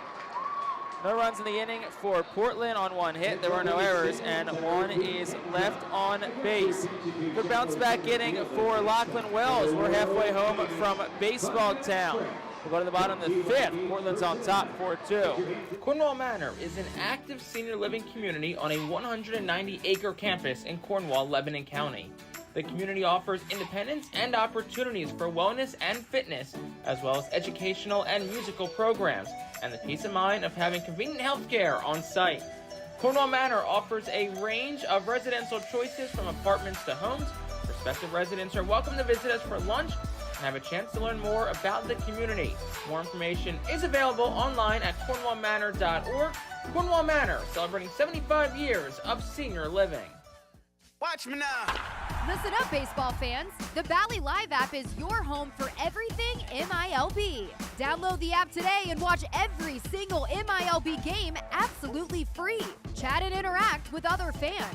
Play daily games and win prizes. Plus, you'll get access to the MILB Zone, where you can follow your favorite MILB players and teams all season long. So step up to the plate and download the Bally Live app today.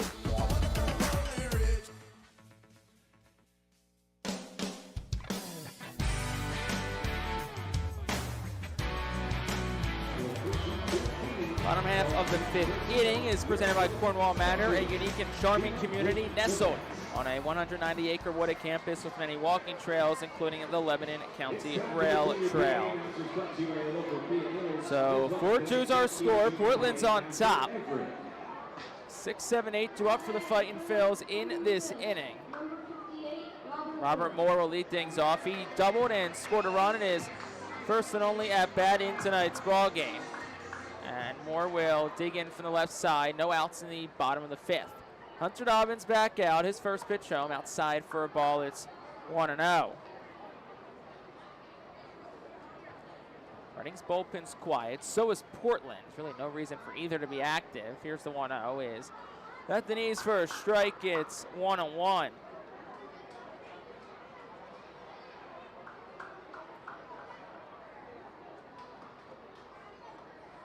Next pitch to Moore, swings, and it's a broken bat. Foul ball on the first base line, so it's foul. And the ball and 2 strikes, and Moore will go trade for a new piece of lumber.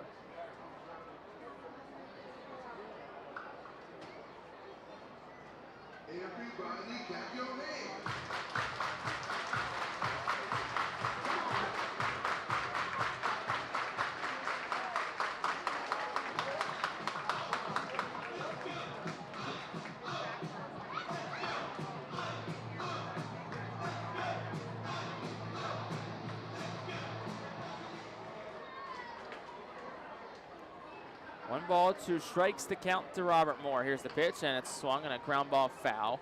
Once again down the first base line, and it's 1 ball and 2 strikes. Hunter Dobbins works in the windup. Just 50 pitches tonight. Next offering is down. It gets away from the catcher Marrera. Won't matter though if the base is empty, and it's 2-2.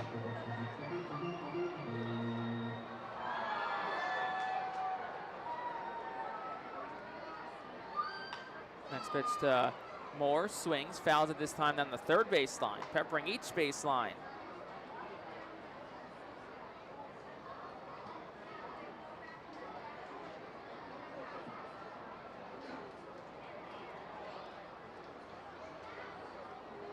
Dobbins ready for the windup, third base side of the rubber, fires home. Moore swings, line drive towards first, and it's snared out of midair by Jordan.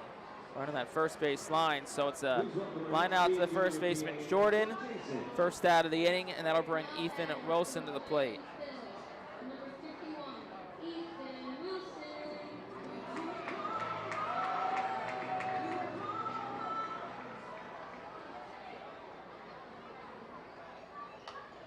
First pitch to Wilson. He swings and fouls it straight back. It's no balls and 1 strike to Wilson. Wilson, who's 1 for 1 tonight, had an RBI single in the second.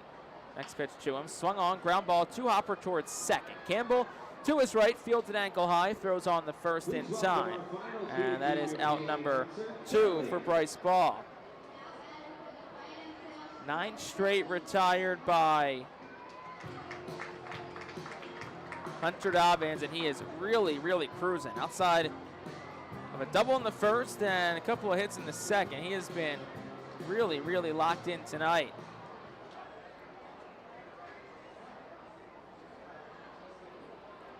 First pitch to Bryce Ball is swung on, ground ball leaks through the middle. That's a base hit into center. That snaps a string of 9 straight retired by Hunter Dobbins. That brings Casey Martin to the plate. And there's 2 outs in the frame still. 4-2 Portland, bottom of the 5th. Post-game fireworks tonight presented by your local Kia dealers. The Kia Summer Sticker Sales Event. Make this a summer to share. Kia, movement that inspires. First pitch to Casey Martin is on the outside corner for a called strike. It's 0-1.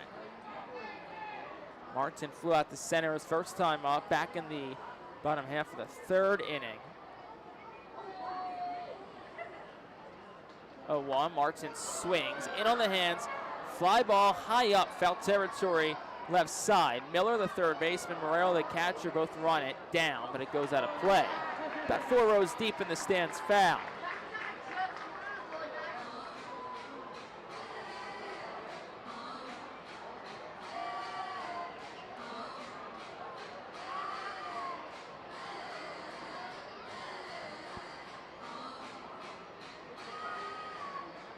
Ball and a strike to Casey Martin. Excuse me, no balls, 2 strikes to Casey Martin. Here's the 0-2, and it's outside for a ball. It's 1-2.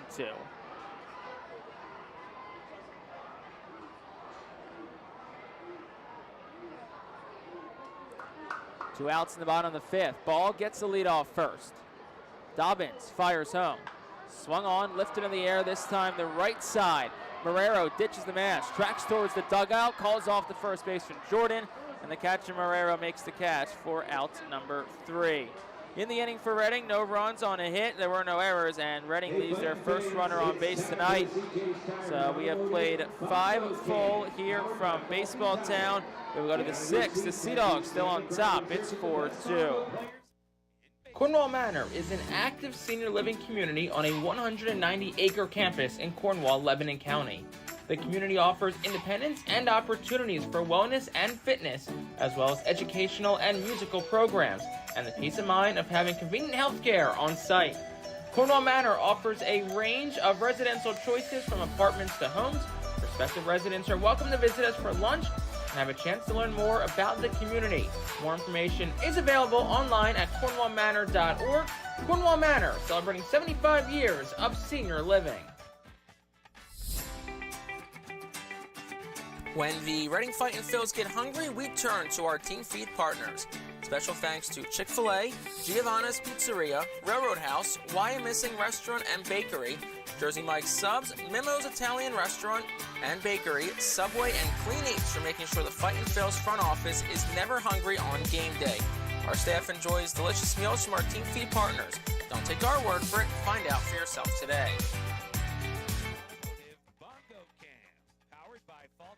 Cornwall Manor is an active senior living community on a 190-acre campus.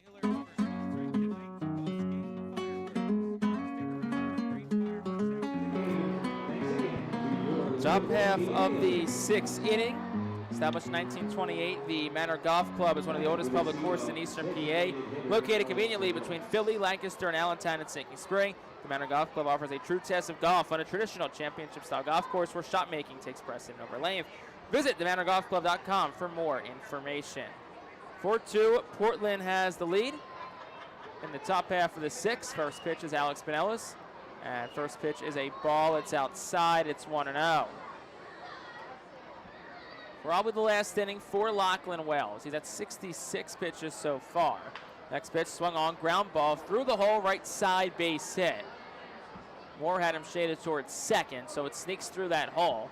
And that's a leadoff single for Benellis. His first hit of the day, and that'll bring Tyler Miller to the plate. A couple of guys stretching in the Fightin Phillies bullpen. Tristan Garnett and Matt Russell, both just stretching. So no throwing quite yet. So the hope has got to be get Wells through 6. And if he does, it'll be the 4th time Lachlan Wells gets through 6 innings this season. Second straight start, 3rd and 4th starts. First pitch, ground ball first. Ball to an E Fields, feeds to second for 1. Relay back to first is over the head of Wells. Hits the facing the dugout suite. Fortunately, Ricketts there to back it up, and it takes a big carom back. So 3-6 goes the put out. It's a fielder's choice. Vanellis cut off at second, and Tyler Miller now stands on first. Philip Sykes the batter.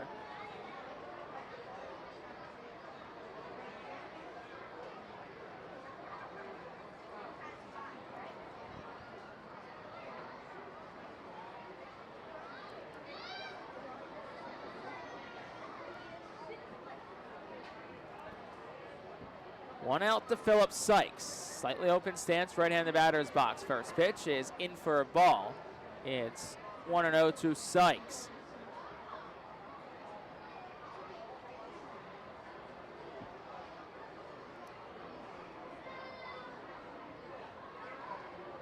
Slightly open stance, Sykes, right-handed batter's box. Pitch to him, swing and a miss, it's 1-1. Sykes is 1 for 2 tonight. Flew out to center in the second. Singled and scored a run back in the 4th.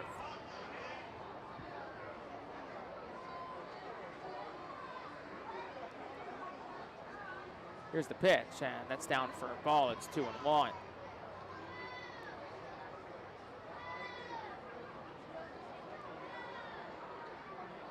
Tyler Miller gets the lead off of first. Here's the pitch. And on the inside corner for a strike, it's 2-2.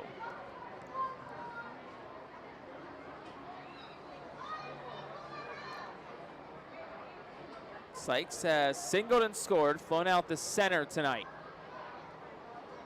Wells set at the letters, fires home. Swung on, line drive into left field, a base hit, rolling towards the wall. Wilson able to cut it off. Motoring around second towards third goes Miller. Throw goes to third, and it's a hair late. So Sykes pulls into second behind the play.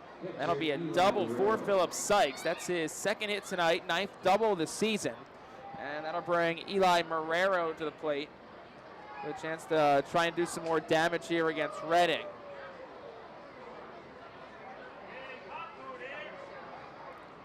Marrero hit a 2-run home run back in the 4th. That's proved to be the difference in tonight's ball game. Reading will bring the infield up with 1 out, trying to keep it a 2-run deficit.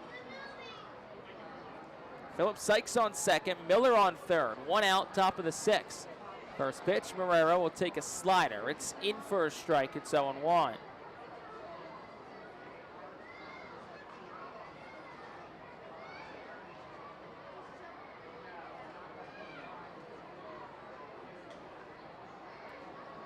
Here's the 0-1. That misses outside for a ball. It's 1-1.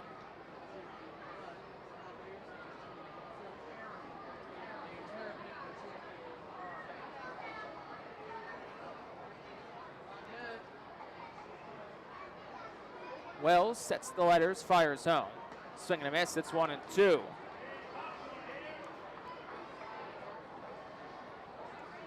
Obviously a very limited sample size this year, but Eli Marrero's 1 for 3 with an RBI and a strikeout when batting with runners in scoring position for Portland this season. It's a 1-ball, 2-strike count to him. A strikeout would be huge here for Lachlan Wells against the 8-hole hitting Eli Marrero. 1-2, swung on, fouled straight back, and it's 1-ball, 2 strikes still. Fireworks tonight after the game, presented by your local Kia dealers. The Kia Summer Sticker Sales Event. Make this a summer to share. Kia, movement that inspires.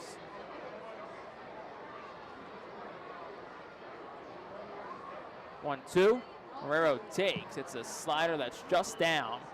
It's 2-2. There is action in the Fightin Phillies bullpen. It's Tristan Garnett who's up and throwing, the left-handed pitcher. But like I said, you got to think the hope is to get Wells through this inning. Garnett did just start throwing. Next pitch, swing and a miss, and Marrero goes down on strikes. 2 outs in the inning for the 9-hole hitter Tyler McDonough. Just the second strikeout tonight for Wells. He has not walked anybody. He's only walked 6 batters this year. He walked 2 in his first start against Portland, and it's been 4 ever since in 42 and a third innings. So McDonough's up. Infield moves back with 2 outs. Here's the pitch. That's a curveball in for a strike. It's 0-1.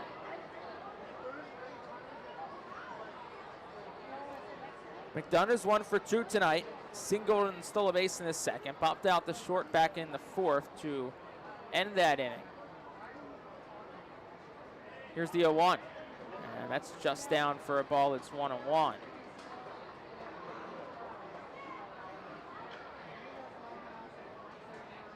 McDonough, a .296 hitter this season with runners in scoring position, which is about 30 points higher than his .265 average on the year.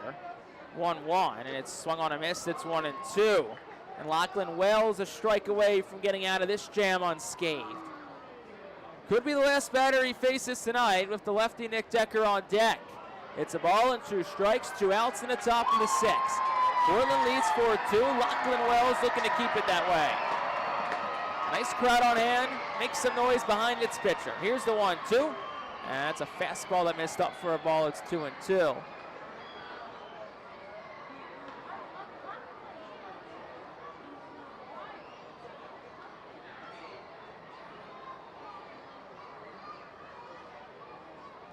Set at the letters again as well. 2-2 count this time. The pitch swung on, chopped towards third. Gets by the third baseman Kemp. Low throw from Martin. It's short, deep in the hole. It's in time. What a play from Casey Martin. Saves a run, ends the inning, and that will retire the side here in the 6th. No runs for Portland on a pair of hits. There were no errors, and 2 Sea Dogs are left on base. One at the bottom of the 6th. Portland's on top still. It's 4-2. When you drive a vehicle so reliable it's backed by a 10-year, 100,000-mile limited warranty, you stop thinking about what you can't do and start doing what you never thought possible. Visit your local Kia dealer today to see what you're capable of in a vehicle that inspires confidence around every corner. Kia, movement that inspires. Call 800-333-4KIA for details. Always drive safely. Limited inventory available. Warranties include 10-year 100,000-mile powertrain and 5-year 60,000-mile basic. Warranties are limited. See retailer for details. Briganti Wines offers a great selection of wines in New Jersey and eastern Pennsylvania. Headquartered in South Jersey and sourced from Italy's Abruzzo region, Briganti Wines is ran by former Fightin Phillies great and big leaguer Mike Costanzo. They are committed to quality, authenticity, and sustainability, attracting a loyal following of customers. Get Briganti Wines at select local Acme stores. Visit BrigantiWines.com to learn more.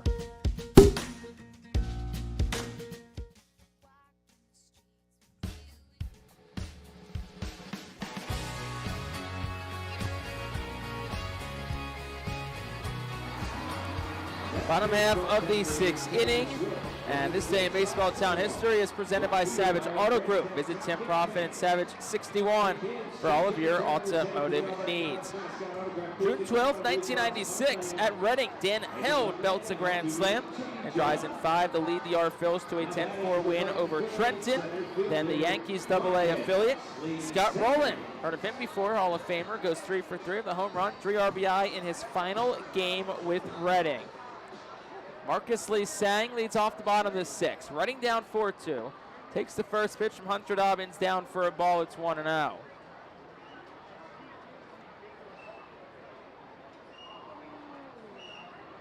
Next pitch down. It's 2 balls, no strikes to Marcus Lee Sang. Dobbins efficient tonight. 62 pitches so far. 2-0 to Lee Sang is a curveball he'll take for a strike this time. It's 2-1. Tristan Garnett throws in the Reading bullpen, so Lachlan Wells' night probably over. Here's the 2-1. It's a strike, 2-2. So it's going to be 8 hits, 4 runs for Wells. But still goes 6 innings, and instead of a couple of blips, pitched pretty well tonight. 2-2, Lee Sang swings. Chops it on the ground towards first. Charging Jordan, fields it in front of the bag. He'll touch it, and that'll be out number 1. Lee Sang retired. And that'll bring Carlos De La Cruz to the plate.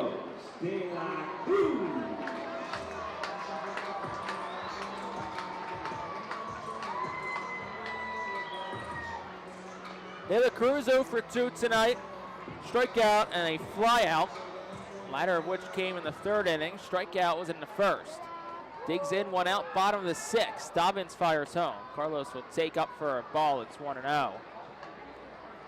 Last night, De La Cruz 3 for 4, couple of runs scored, couple of home runs, 3 RBI, also worked a walk. Next pitch, he'll swing, shoot it straight back, and it's 2-0.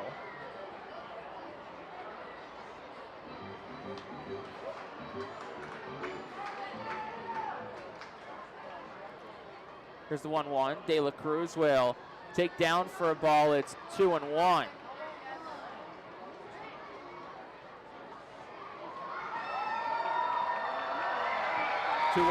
De La Cruz swings, fouls it back again. It's 2-2. That one shoots over the press box.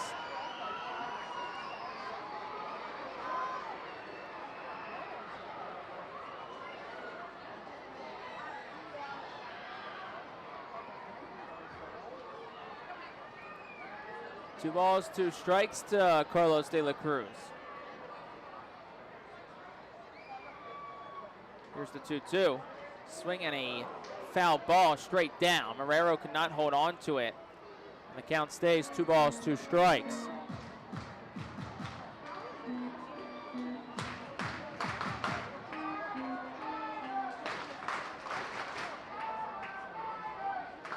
Here's the 2-2. De La Cruz takes inside, runs the count full. 2 home runs last night for Carlos, matched the season and career high. Second time this year he's went deep twice in a game. Dobbins fires the 3-2. Carlos takes, they're gonna appeal. And Kellen Martin, the crew chief at first, will say no swing. So it's a 1-out walk for Carlos De La Cruz. First walk issued tonight by Hunter Dobbins, and that'll bring Caleb Ricketts to the plate. Catcher Caleb Ricketts. So Ricketts steps in from the left-handed batter's box, represents the tying run for the Fightin' Phils in this bottom of the 6th inning. They trail at 4-2 against Portland. Here's the pitch. Ricketts swings and misses. It's 0-1.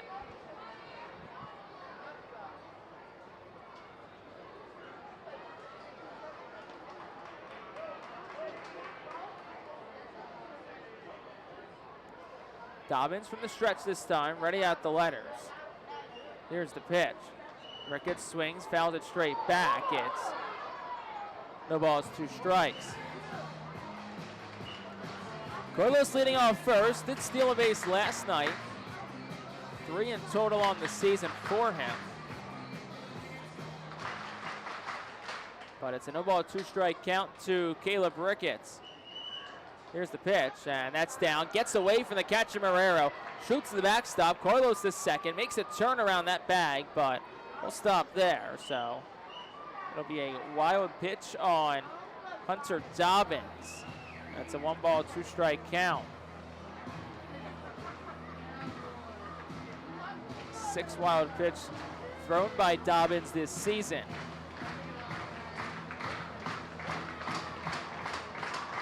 So it's a runner in scoring position. 1 out for Ricketts. 1-2 count. Dobbins ready at the letters, fires home. Ricketts swings and fouls it straight down. That's another one that De La Cruz last at bat, Ricketts this at bat, just get a piece of.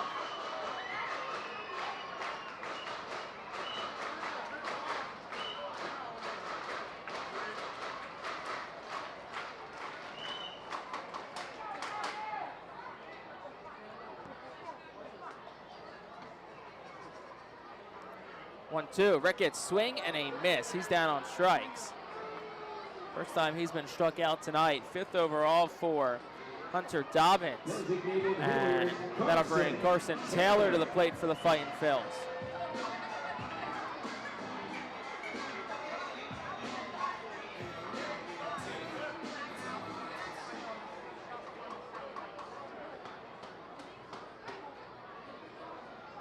Taylor digs in from the left side. De La Cruz leads off second with 2 outs in the inning. Here's the pitch, and that's a strike. It's 0-1.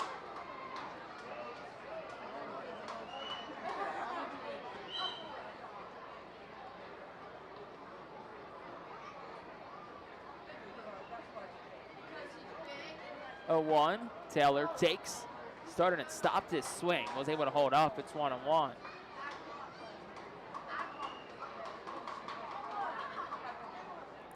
Carson Taylor tonight's 0 for 2. Strikeout and a fly out to center his last time up. 1-1. Taylor swinging a miss. It's 1-2. Hunter Dobbins has had the number of a lot of these running hitters all night long, especially really since the 3rd inning. He's at 80 pitches currently. That's a 1-ball, 2-strike count with 2 outs in the 6th.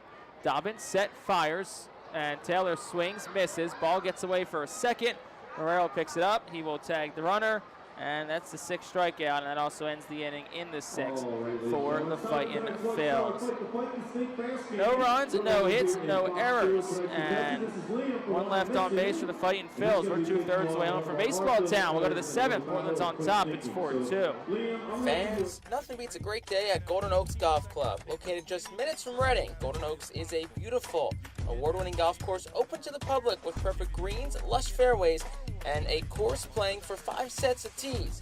Bogey's Pub is open to the public with the area's best full-course menu, featuring indoor and outdoor seating and TVs to watch your favorite sports teams. Let the Golden Oaks Golf Club team cater to your need. Lunch, dinner, golf outings, parties, company events, and fundraisers. Visit our website at GoldenOaksGolfClub.com and follow Golden Oaks Golf Club and Bogey's Pub on Facebook. Golden Oaks Golf Club, where great memories are made. The Fightin' Phils thank White Star Travel and Tours for presenting the 2024 Fightin' Phils Fan Road Trip. This year's trip runs from July 26th to 29th and features stops to see the Fightin' Phils in New Hampshire, along with the chance to meet a player and coach. The trip also heads to the Baseball Hall of Fame in Cooperstown, a Red Sox-Yankees game at Fenway Park, and finally Citizens Bank Park to see the Phillies take on the New York Yankees. Congratulations, Slam. Here's your 4 tickets to July 6th. That's the White Star Fight the Fightin's game. The ground crew is...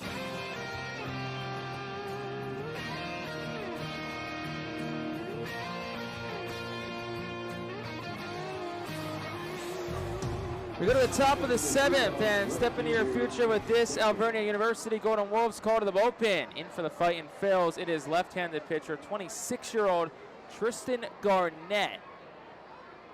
Garnett, a 6'6", 240-pound left-hander, pitching for the first time this week. He'll get the top of the Portland lineup, starting with Nick Decker. The first pitch to Decker is up for a ball. It's 1-0.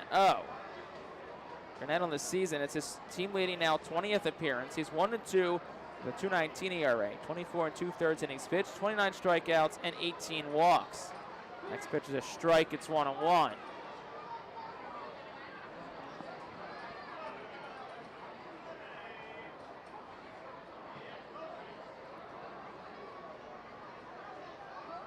Swung on, fouled straight back. It's 1-2.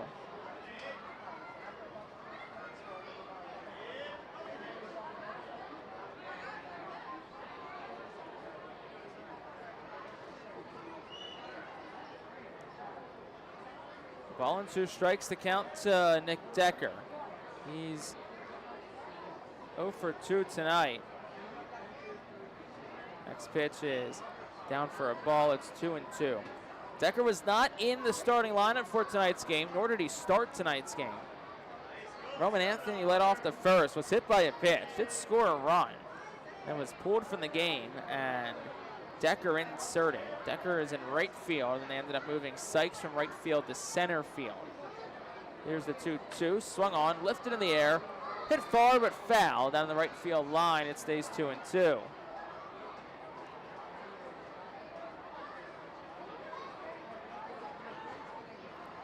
Fightin' Phils are excited to bring you our Phils baseball live from the comfort of your own home.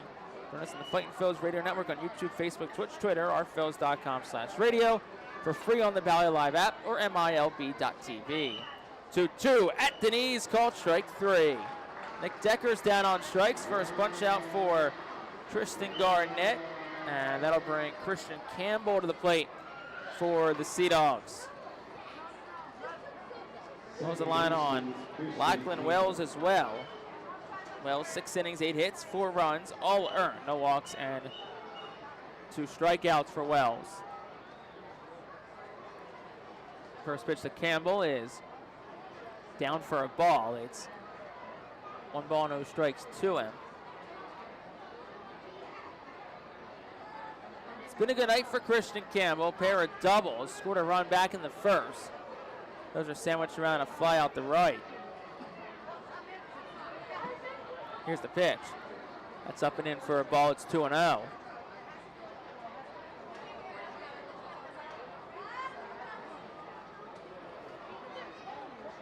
Slightly closed stance from the right side for Christian Campbell. Here's the pitch, and that is in for a ball again. It's 3-0.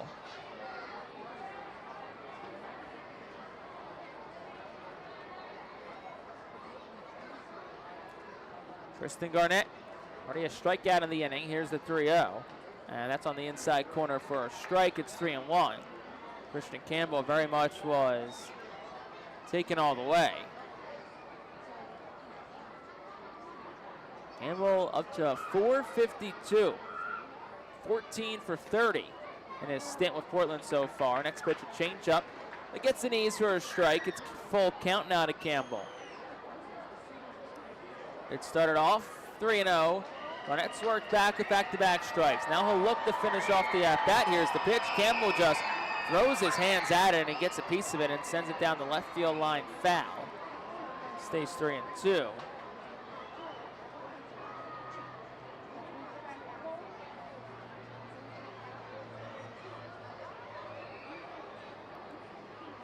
So we'll do it again at 3-2 with the righty up. Infield plays him to go to the left side. Moore at second, shaded by the bag. 3-2 again. He swings and he shoots it foul, this time down the right field line. In on the hands, and it stays 3-2. Portland's bullpen's quiet, so it looks like Hunter Dobbins will get the 7th. He's had 82 pitches tonight. 3-2, swung on and dribbled straight back foul. That was the 7th pitch of the at-bat to Christian Campbell. Lachlan Wells threw 84 in total, 59 for strikes, so just 25 balls. Lachlan Wells, who has been one of the most precise pitchers for Reading this season, always in the zone. 3-2, swing and a miss. The bat gets thrown. And Blaze Jordan, I think it narrowly missed him in the on-deck circle. And that's back-to-back strikeouts for Tristan Garnett. And that'll bring Blaze Jordan to the plate for the Sea Dogs.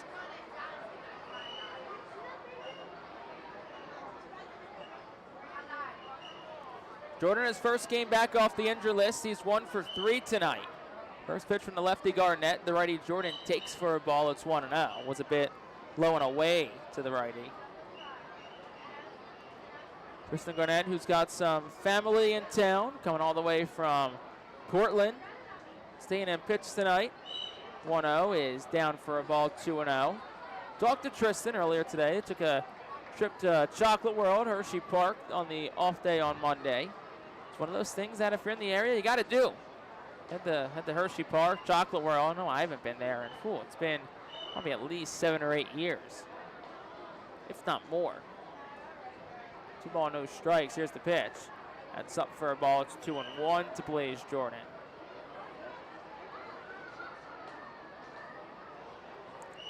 Garnett steps off, takes a deep breath, recollects himself, steps on. He'll to the third base side of the rubber. It's a 3 ball, no strike count. Here's the pitch.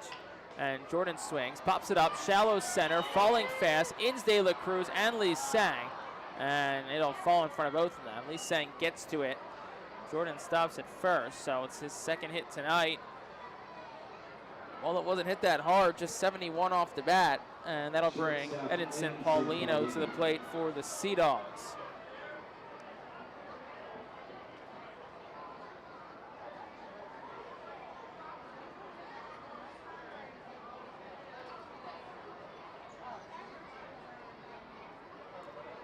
2 outs in the inning. Paulino digs in from the left side. Portland looking for some more 2-out damage.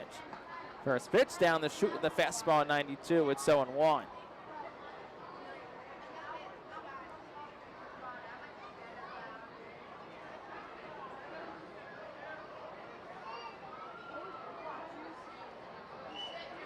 Here's the pitch. Swing and a miss, 0-2. And all of a sudden, Tristan Garnett's a strike away from getting out of this inning unscathed. No balls, 2 strikes, 2 outs. Here's the 0-2. That's up for a ball. It's 1-2.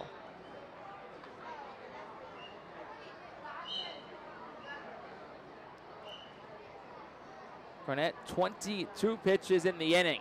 Hoping 23 is what gets him out of it. Leading off first is Jordan. 2 outs in the 7th. Here's the pitch. Oh, in the outside corner, called strike 3. Tristan Garnett, he strikes out the side. No runs on a hit. No errors, none left for the Sea Dogs. So the Fightin' Phils, they trail it 4-2. It's stretch time here from Baseball Town, and no, I'm not singing tonight, so we'll go to a break. Back after this in the Fightin' Phils Radio Network. Nursing home neglect is a serious problem. If you or a loved one has suffered from bed sores obtained in a nursing home or a fall down in a nursing home resulting in a fracture, our friends at Swartz Culleton can help. Call the attorneys at Swartz Culleton for a free consultation. Their phone number is 1-800-JUSTICE. That's 1-800-587-8423. Once again, call 1-800-JUSTICE today. Swartz Culleton is a proud sponsor of the Reading Fightin' Phils. Welcome to Aspire Memory Support at the Highlands of Wyomissing, where every day is filled with purpose and connection. Our innovative approach featuring the Hearthstone Institute's renowned I'm Still Here program ensures that every resident living with Alzheimer's or dementia experiences a life worth living. With evidence-based techniques and personalized care, we focus on meaningful engagement to reduce common symptoms like agitation and anxiety. Join us in celebrating the person behind the memory loss with activities tailored to their unique interests and abilities. Discover the difference with Aspire Memory Support at the Highlands at Wyomissing. Call us today and embrace a renewed sense of purpose for your loved one.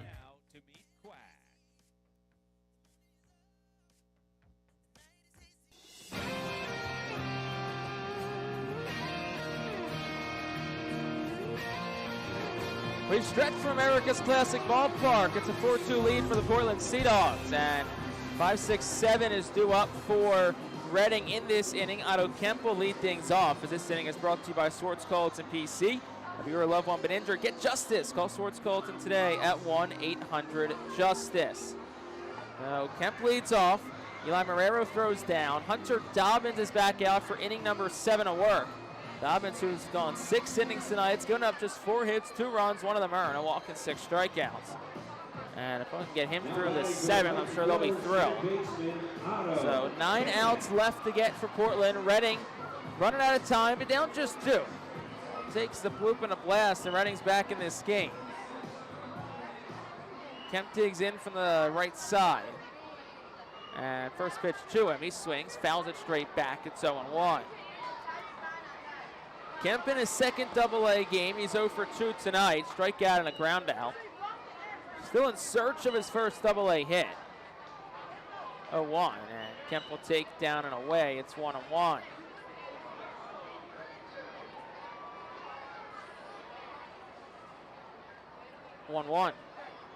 That's down and away again. It's 2-1. Also, as the sun sets, we're inching closer to tonight's post-game fireworks show presented by your local Kia dealers. Here's the 2-1. Kemp swings, hits it in the air, left center field pretty well. McDonough goes back, holds up in front of the track, and he makes the catch.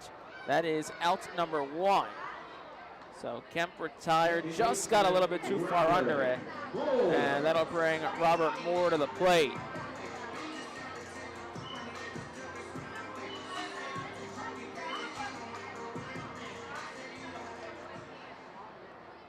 So Moore, the switch hitter, in from the left side. 3rd time tonight he's up. Dobbins winds and deals. Moore swings, ground ball short. Paulino shaded towards the second base bag, backs up, fields it, rifles a throw to first in time. And 2 quick outs in the inning for Hunter Dobbins. And that'll bring Ethan Wilson to the plate.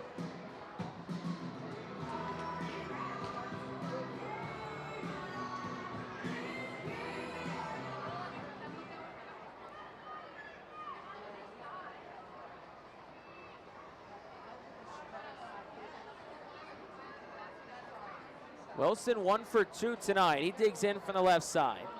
Dobbins, pitch number 88, is down for a ball. There is lots of stretching,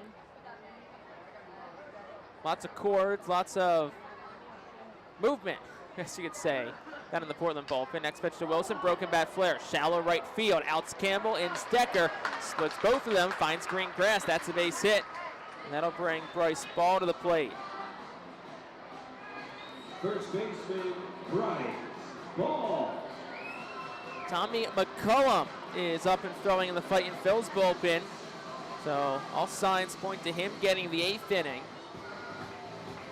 And Reading looking to at least cut into this deficit for Portland a little bit. Ethan Wilson, his 2nd hit of the night. It's a 4-2 lead for the Sea Dogs. 2 outs in the home half of the 7th. Dobbins moves to the stretch. First pitch to ball, swung on, ground ball second. Slowly hit Campbell, gobbles it up, throws the first in time, and that retires the side in the 7th.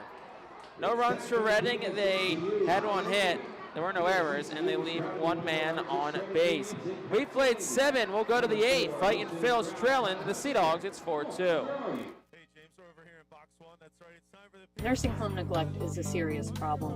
If you or a loved one has suffered from bed sores obtained in a nursing home or a fall down in a nursing home resulting in a fracture, our friends at Swartz Pelleton can help. Call the attorneys at Swartz Pelleton for a free consultation. Their phone number is 1-800-JUSTICE.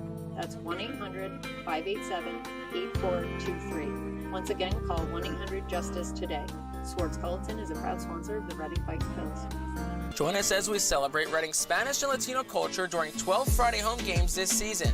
The Savage Auto Group Fiesta Fridays are presented by Catay Law Offices, Suburban Brewing Company, Carl's Cards and Collectibles, Humane Pennsylvania, Star City Boxing, and the American Diner.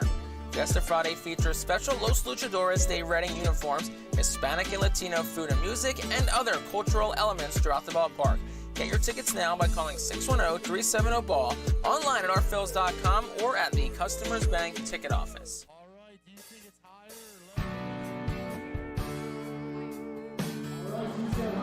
Breezing right along, top half of the 8th inning, and it's a 4-2 lead for the Portland Sea Dogs. My name's Jake Starr, riding solo tonight. Bob McCool the night off. We'll be back tomorrow night. And Portland leads 4-2. 5, 6, 7 due up for the Sea Dogs to face Tommy McCullum. 19th appearance for McCullum, 1-2, 6 saves, 5.60 ERA, 17 2/3 innings pitched, 16 strikeouts, and 11 walks.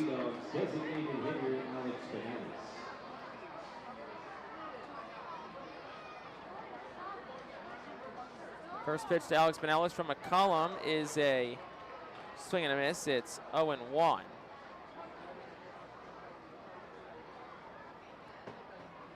Benelis, who's 1 for 3 so far tonight. The 0-1 is down and in, 1-1.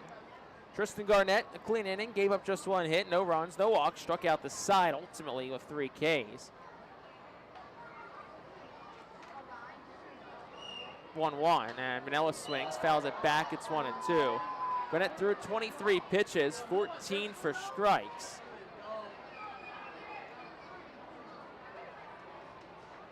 And it's a 1-ball-2-strike count here to McCullum. So Garnett does his job. Tommy looking to do the same. The 1-2's out for a ball, 2-2. McCullum kind of fell off the mound on the first base side a bit too on that pitch.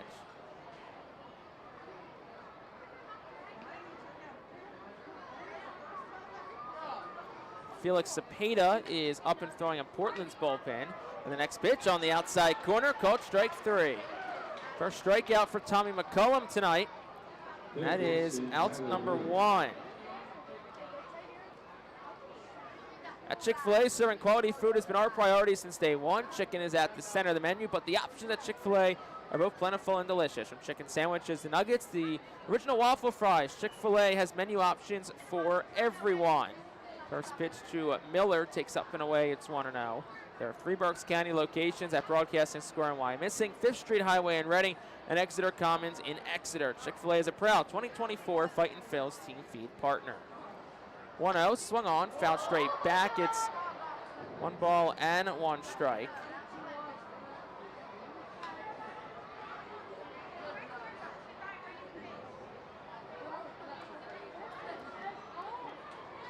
Tyler Miller, who's 0 for 3 in tonight's ball game. Next pitch is a changeup. It's a strike. It's 1-2. Sun continues to set here. Lights pretty much in full effect. We're 15 minutes shy of the top of the hour, 9 o'clock. 1-2, swung on, serve, shallow center field. It'll fall for a base hit. And Tyler Miller's aboard, his first hit of the day. It's the 10th overall for the Sea Dogs tonight. 23rd hit for Portland in this series already through 2 games. And the center fielder, Philip Sykes, who's having himself a good night, steps in from the right side.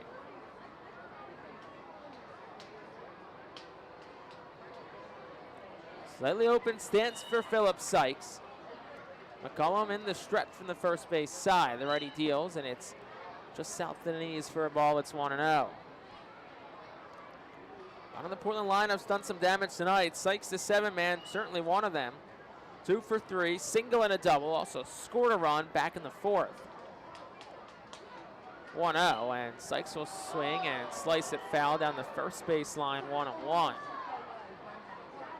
It's funny, every time I see that slice from a righty down the right field line, it just gives me flashbacks to my golf game. Get the driver out, take a big hack, and you hit it far, but it just banana slices all the way over, 2-3, fairways over. 1-1's up for a ball, 2-1.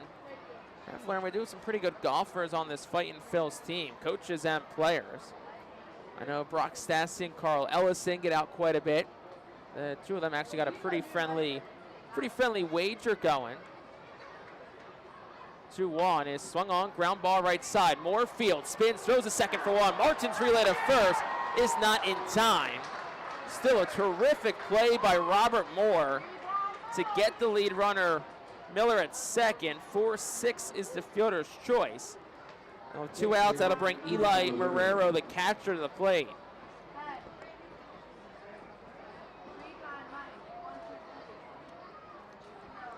We'll say, Moore and Martin, when they are in the middle infield together, they have made some pretty snazzy plays together. More often than not, with 1 out, you might just see the second baseman go to first on that play. First pitch to Eli Marrero is a strike. It's 0-1. So now with 2 outs in the 8th, Portland leads 4-2. Sykes leads off first.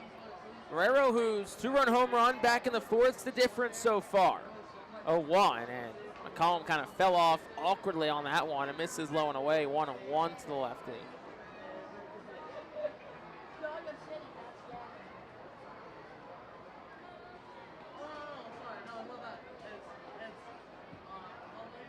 McCollum set again at the belt, the 1-1. Swung on, lifted in the air, it's foul behind the press box and over our heads behind home plate. It's 1-2.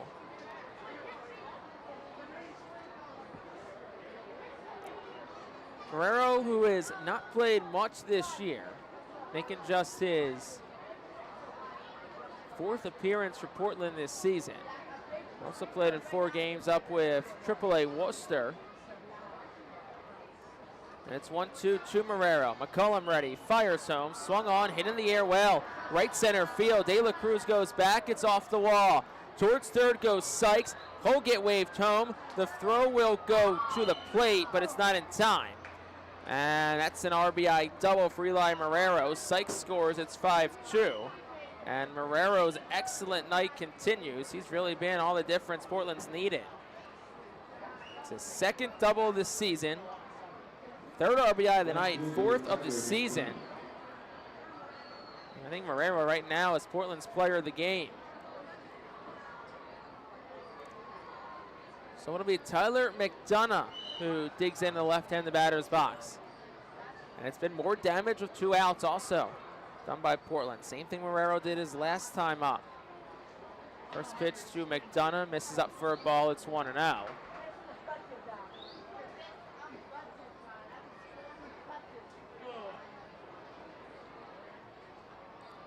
Nick Decker awaits on deck. Here's the 1-0, and it's swung on, lifted foul. It's 1-1. That's the second time tonight I made a very unintentional pun. Nick Decker on deck. And the deck in left field is full tonight. Pool's got a handful of people in there. Both grandstands, GA seats, are pretty much full in the general admission sections. 1-1 is out for a ball, 2-1. Main grandstand probably 65-70% full, so good crowd tonight, definitely more than last night, as they wait for some post-game fireworks presented by your local Kia dealers. The Kia Summer Sticker Sales event. Make this a summer to share. Kia, movement that inspires. Next pitch, swung on, fouled straight back by McDonough. It's 2-2. Felix Cepeda continues to throw in the Portland bullpen, so all signs point to Cepeda getting the bottom of the 8th. Then we'll see, maybe it's Chalucci. Pitches the 9th inning in a save situation, if it is a save situation. And it's 2 balls, 2 strikes. Here's the pitch. Swung on, fouled straight back. It stays 2-2.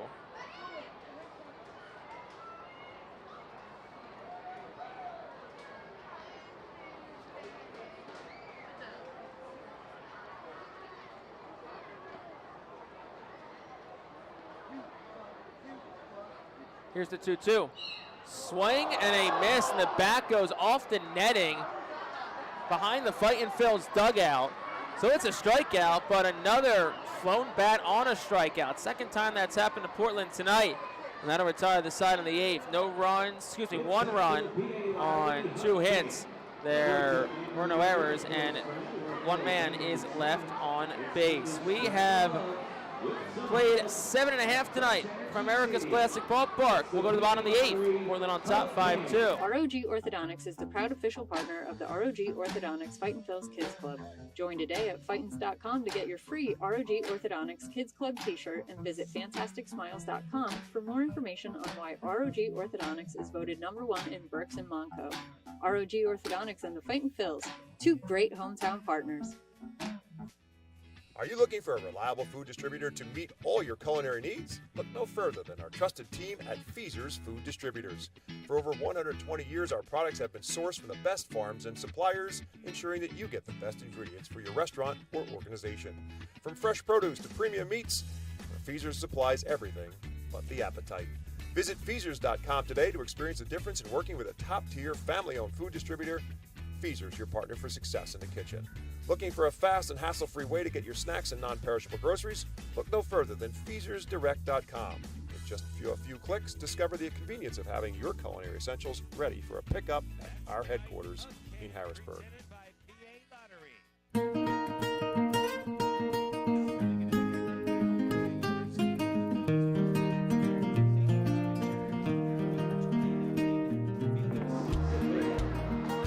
We go to the bottom half of the 8th inning. Portland's on top 5-2, and the Sea Dogs into their bullpen for the first time tonight. It's Felix Cepeda who enters. Cepeda, 18th appearance, 0-1, 3.13 ERA. He's pitched 23 innings, 20 hits, 9 walks, 24 strikeouts. Opponents are .225 against him. He is Portland's closer, 11 for 13 in save situations this year, so we'll see if they try to get a 6-out save from him. Casey Martin, the first batter he faces. Reading trails 5-2, the first pitch from Cepeda. Martin takes it 0-1. First year with Portland. He's been pretty good for them. 0-1, and it's way up and in. 1 ball, 1 strike to Casey Martin. One was hit a couple of times on Sunday, so obviously nothing's intentional, but you definitely get to a point as a hitter where you probably get a little frustrated, and it's like, come on, give me something to hit. 1-1. Martin will take upstairs for a ball. It's 2-1. Matt Russell is up and throwing in Reading's bullpen, so it appears he'll get the 9th. 2-1. And Martin takes outside. It's 3-1.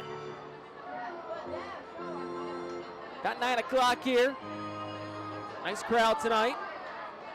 Fireworks presented by our local Kia dealers after tonight's game. 3-1. Martin takes inside. That's ball 4. So a great leadoff at bat from Casey Martin to turn the lineup over. The Kia Summer Sticker Sales event. Make this a summer to share. Kia, movement that inspires. Center fielder, Marcus Lee Sang. So Marcus Lee Sang leads off. Well, you got Dobbins out of the game. It's a good Cepeda in, but it's a new arm for the top of the Fightin's order, and it's a chance for them to try and fight back.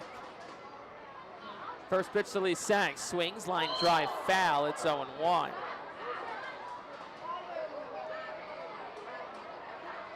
Marcus Lee Sang is 1 for 3 tonight.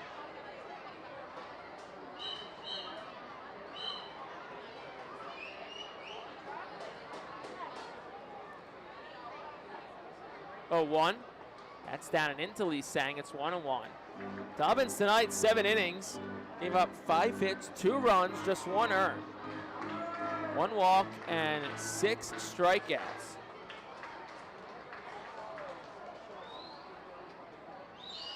One, and Lee Sang takes it down and in. It's 2-1.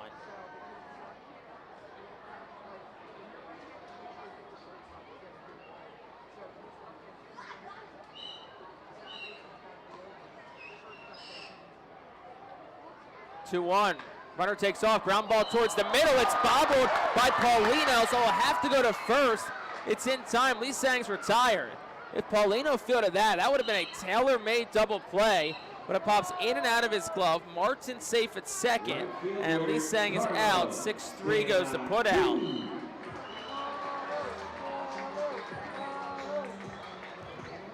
So Carlos De La Cruz will dig in from the right side. Casey Martin stands on second. I also wonder if the runner doesn't go there. If that's a base hit and Martin gets the third, it could be 2 on, but that's revisionist history at best. 1 out, bottom 8, 5-2 Portland. Cepeda fires. De La Cruz will take it down. It's 1-0.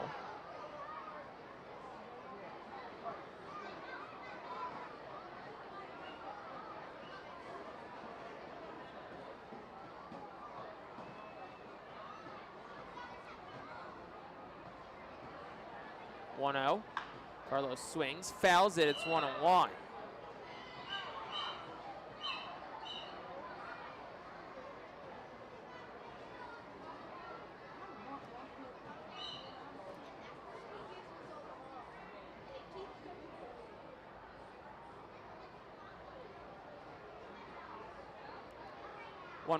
Carlos swings, fouls it straight back. It's 1-2.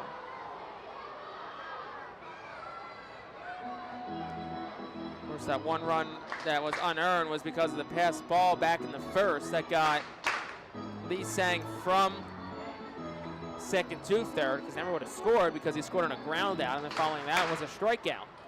That's why it's 2 runs, 1 earned, even though there are 0 errors for Portland tonight.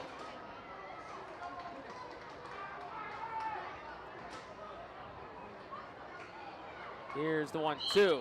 Carlos swings, line drive in the right field. That's the base hit. Martin had this freeze for a second, so he goes just to third. The throw actually misses the cutoff man, but fortunately for Portland, Cepeda was not backing up home plate, but he was at a spot where he could retrieve that errant throw. So up to third goes Martin. De La Cruz on first with his first hit of the night. Ball that he hit well, 100 off the bat. It was a fastball 96 up in the zone. Nice to see him wait back on that one and shoot it the other way. Well, Reading's got a couple of their big hitters at the plate. It's Ricketts and Taylor. They're combined 0 for 6 tonight. So I guess you could say they're due. First, it's going to be Caleb Ricketts. 1 out, bottom of the 8th inning. Portland leads 5-2. Ricketts represents the tying run with men on the corners. Infield will play back for the Sea Dogs, looking to turn 2. Shortstop Paulino's almost by the bag and in a couple of steps. Runner held on at first, no one holding on at third. First pitch to Ricketts, swings, fouled it straight back. And it's no balls and 1 strike. Cepeda's throwing hard, 96, 97 on his fastball. So if Ricketts can get a hold of one, it can go a long way.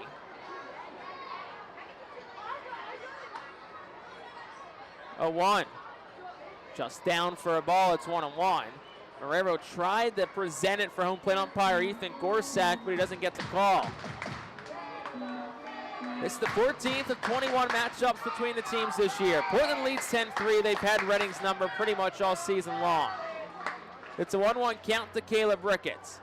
Here's the pitch. Swung on, line drive, right field, that's a base hit. Casey Martin scores, that makes it 5-3. De La Cruz goes up to second. It's the second RBI of the night for Ricketts, his 19th of the season. And that'll make it a 5-3 game for Carson Taylor. 1 out for Taylor. He is 0 for 8 in this series. Struck out 3 times. And Sean Isaac, the pitching coach for Portland, will make his way out to the mound. Because Cepeda definitely laboring a bit, but also doesn't matter that Taylor is 0 for his last hit. 8, excuse me. He's still very dangerous. So De La Cruz on second, Ricketts on first. 1 out in the bottom of the 8th inning. It's 5-3 Portland. Ricketts, who's on first, is the tying run. Taylor, who's on the plate, is the go-ahead run. And on opening night, April the 9th, Carson Taylor was batting in the 8th inning. And he hit a go-ahead home run to put the Fightin' Phils ahead. He's looking for similar fortunes here tonight against the same team. Cepeda, Taylor. First pitch home. Swung on, ground ball. It's dribbled foul towards the on-deck circle on Portland's side, third base end. It's 0-1. Bullpen's empty for the Sea Dogs currently. This is Cepeda's jam to get out of. The righty comes set at the belt. 0-1. Taylor takes up and away. It's 1-1. 290 hitter is Carson Taylor. He leads Reading with 8 home runs. He leads Reading in the Eastern League with 42 RBI. It's a 1-1 count. The pitch. Swung on. Line drive towards left. Backs McDonough. He's there. He'll make the catch. That's out number 2. And that'll bring Otto Kemp to the plate. Hit well. Went 300 feet. 92 off the bat from Taylor, but just hung up a little bit too long and was hit in the right spot for McDonough. So now it's Otto Kemp, 0 for 3 tonight, still in search of his first AA base hit. Would be no better time than right now. 2 outs in the 8th. Cepeda set at the belt. Here's the pitch. Kemp way up and in he takes. Had to duck out of the way of it. It's 1-0. A couple of errant pitches this inning for Cepeda. Almost hit Casey Martin and then nearly got the helmet of Otto Kemp.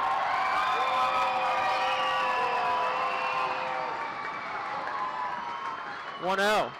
Almost hit him again. It's 2-0. This time with a curveball.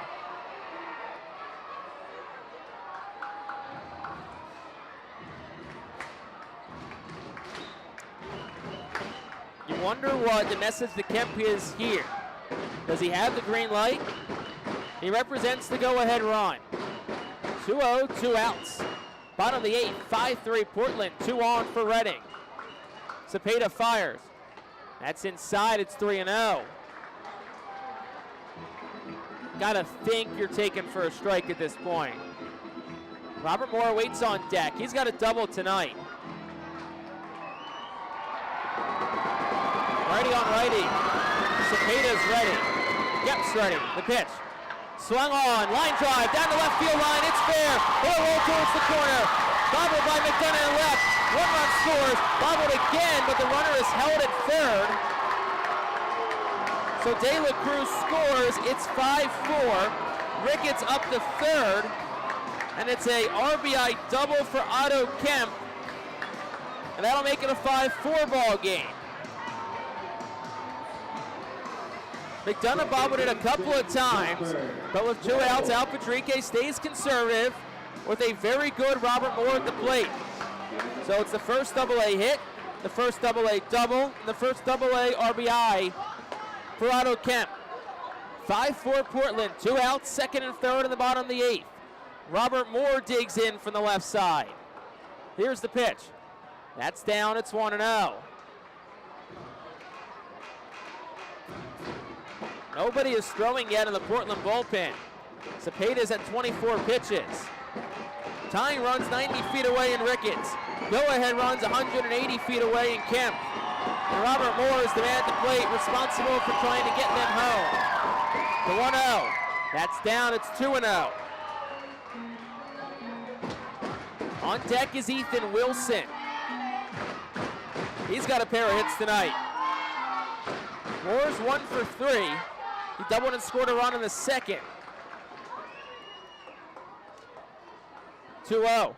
Moore tried to check, and it's going to be a strike on the pitch, not on the swing. Signal by Ethan Gorsak, our home plate umpire. Robert Moore's driven in 18 this year. He's a .324 hitter with runners in scoring position. It's a 2-1 count. The pitch. Moore's swing, and it's a foul ball. It got away from the catcher, Marrero. May have gotten a piece of him. He kind of bouncing up and down after that pitch. So the opening umpire, Gorsak, will walk it out to the Cepeda. Next pitch will be 28 for Felix Cepeda. Any thoughts of a 6-out save? Probably out the window at this point. Chris Troy's up and throwing in the bullpen. See if Cepeda just tries to blow a fastball by Moore here. 2-2, 2 outs in the 8th. Redding trails by 1. Cepeda and Moore. Set at the belt. The pitch. Swung on, ground ball, chopped. And they're going to say it's a fair ball. Moore's saying it hit him.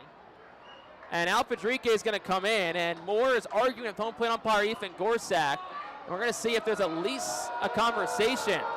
Moore swears it hits him in the box. He did not even leave the batter's box. And Al Padrique and Ethan Gorsak are having a conversation. Right now it's a 3 unassisted. And Portland has exited the field.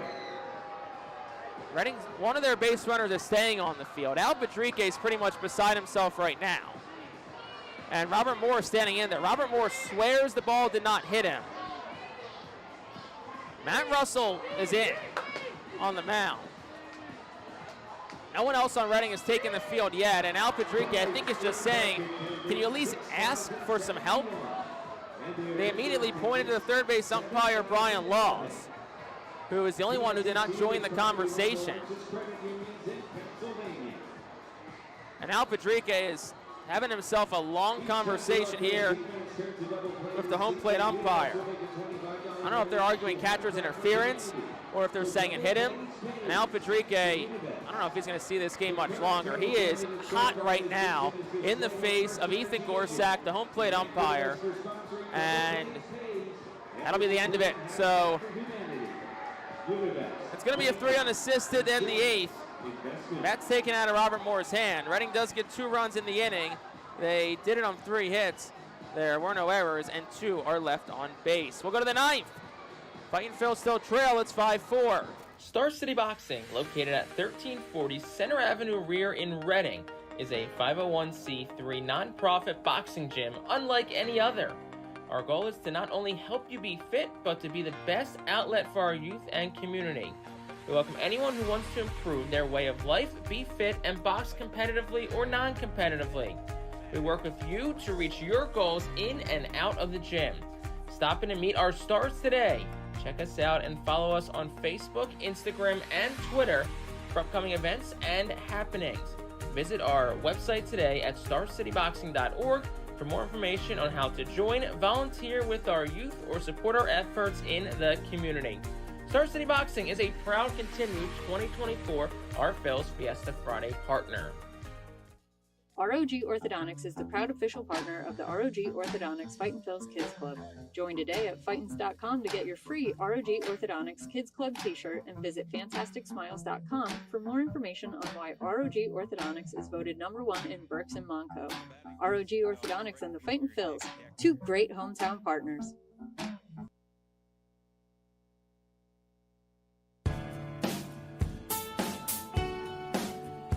Let me go to the ninth. 5-4. Portland's on top already. New pitcher in out of the Alberta University Golden Wolves bullpen. It's Matt Russell. Get you his numbers here momentarily. And also close the line on Tommy McCullum. First pitch home is a strike. It's 1-1. Last inning certainly ended a little bit eventful as Robert Moore was retired on a ground ball to first. But him and Al Padrique both thought either there was interference or it hit Moore in the box. Next pitch from Russell. Swing and a miss. It's 0-2. Russell, it's his 17th game. He's 0-1 with a 5.14 ERA. 21 innings pitched, 21 strikeouts, and 13 walks. No balls, 2 strikes. Quickly to leadoff man here, Nick Decker.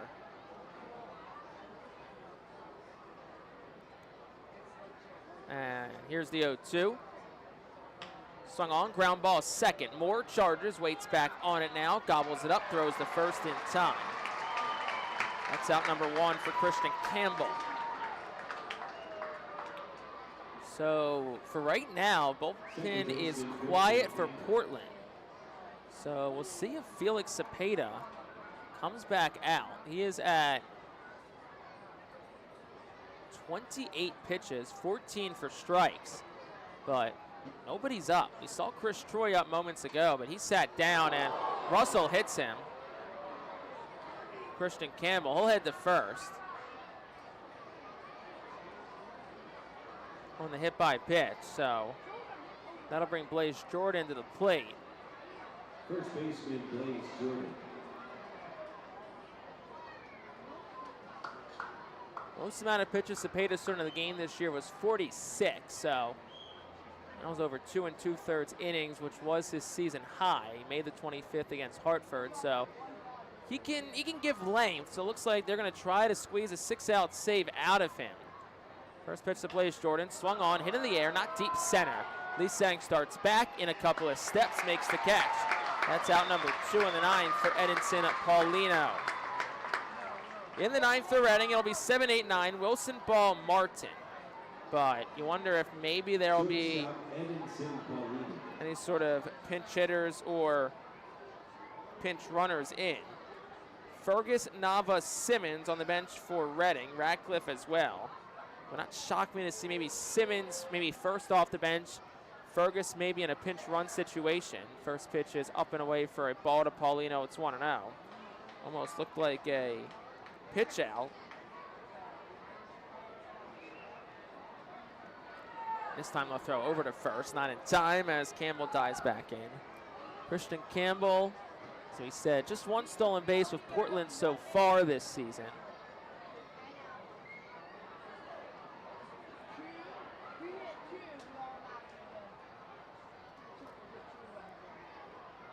.0 is at the belt for a strike. It's 1-1 to Edinson Paulino.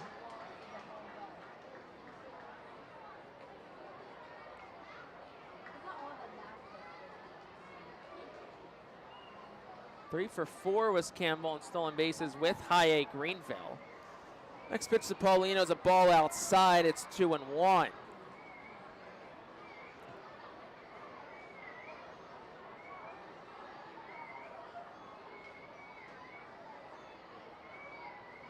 Paulino, after a really strong night last night, 0 for 4. Next pitch outside, it's 3-1. He reached and scored in last night's ball game.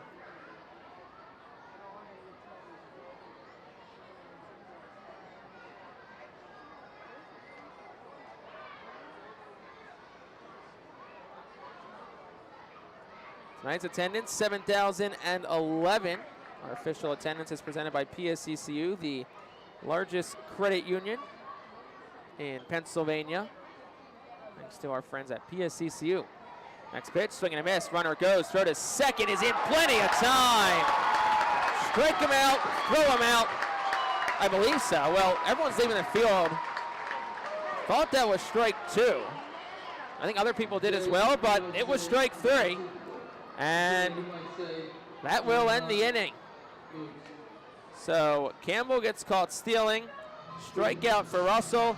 No runs, no hits, no errors. Nobody left on base. And that'll do it here in the ninth. We'll go to the home half. 5-4 our score. Portland on top. It's rally time for the Fightin' Phils after this. Burke's Immunization Coalition works to provide leadership and education in promoting age-appropriate immunization across the lifespan for all residents of Berks County.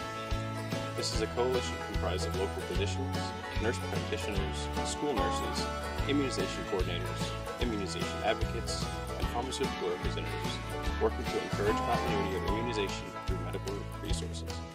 They focus on educating both the community and the providers.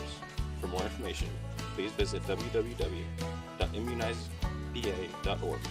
Click Local Coalitions.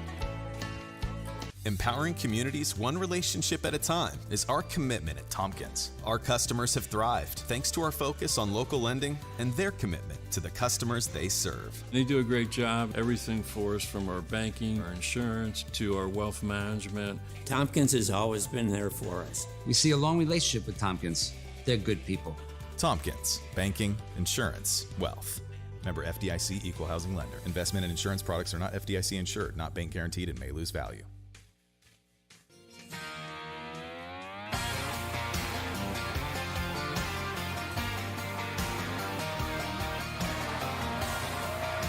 Well, we go to the home half of the ninth. Fightin' Phils trail at 5-4. It'll be 7-8-9. Due up for Reading in the inning. Felix Cepeda, who gave up a couple of runs and 3 hits in the 8th, is back out for the 9th. So Ethan Wilson leads things off, bats from the left side. First pitch is a ball, it's 0-1.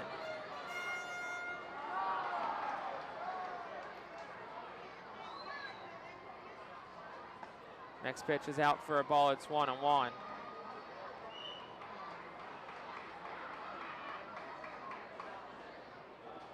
And here's the 1-1 to Wilson. That's up for a ball, it's 2-1. So then last inning, and Paulino is at the plate on strike 2. The runner was caught stealing. Wilson takes, appeals, and they're going to say he went. It's 2-2. Al Padrique then puts his hands on his head, and he can't believe it. And I'm sure at this point of the night, he's not going to shy away from any words of the umpires.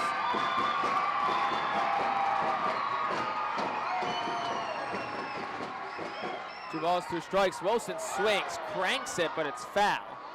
It's 2-2. So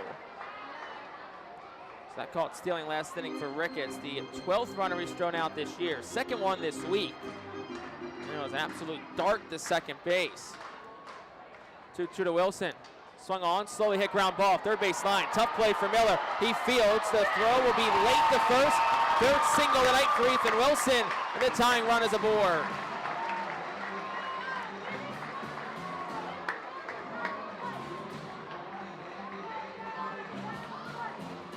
First baseman, Bryce Ball. That'll bring Bryce Ball to the plate. Certainly some drama late in this one. Bryce Ball's 1 for 3 tonight. Really at this point, the mindset's got to be just do your job. Find a way to get on base, move the runners. Reading just needs 1 to tie, 2 of course to win. First pitch to ball. That's outside, it's 1-0.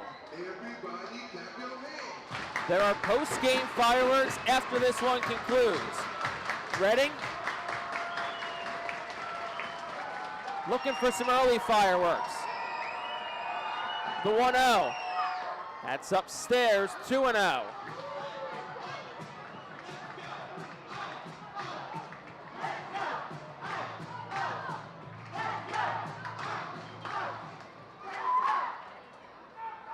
2 balls, no strikes to count the Bryce ball. Cepeda throws back. Wilson safe. Wilson has stolen 3 bases this year in 5 attempts.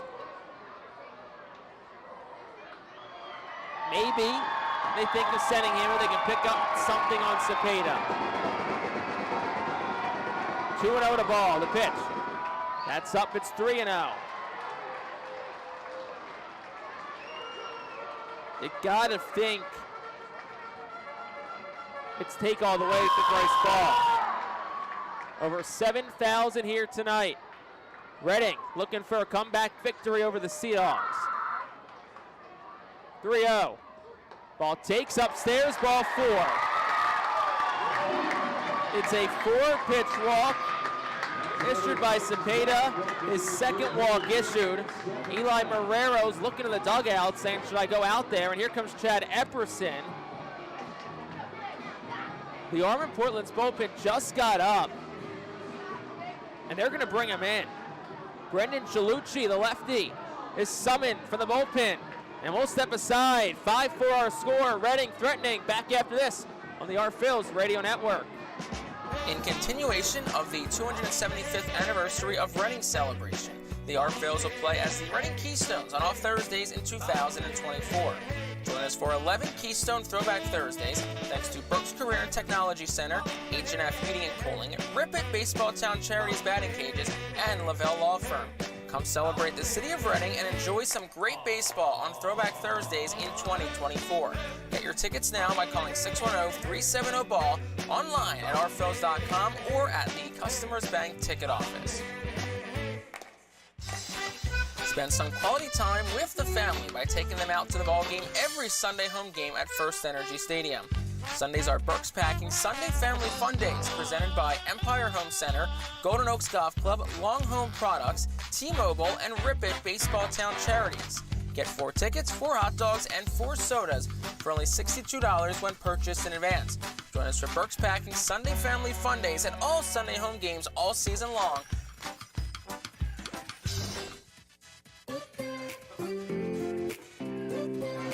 New pitcher in from the Alvernia University Golden Wolves bullpen. It's Brendan Chalucci. Chalucci 1-1, 3.63 ERA. This is appearance number 11 for him. He does have a save and as many opportunities. 17 1/3 innings pitched, 14 hits, 12 walks, 31 strikeouts. Opponents are 215 against him. And when I say he just got up after Wilson reached. And ball walked.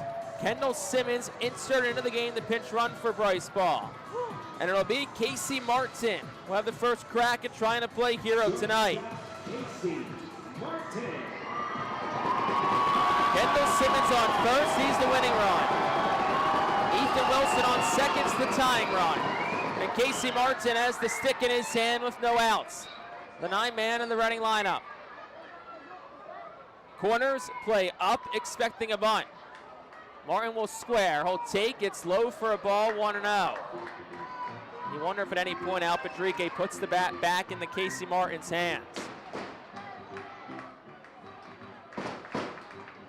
Tonight, Martin 0 for 2, did walk and score a run last inning in the 8th.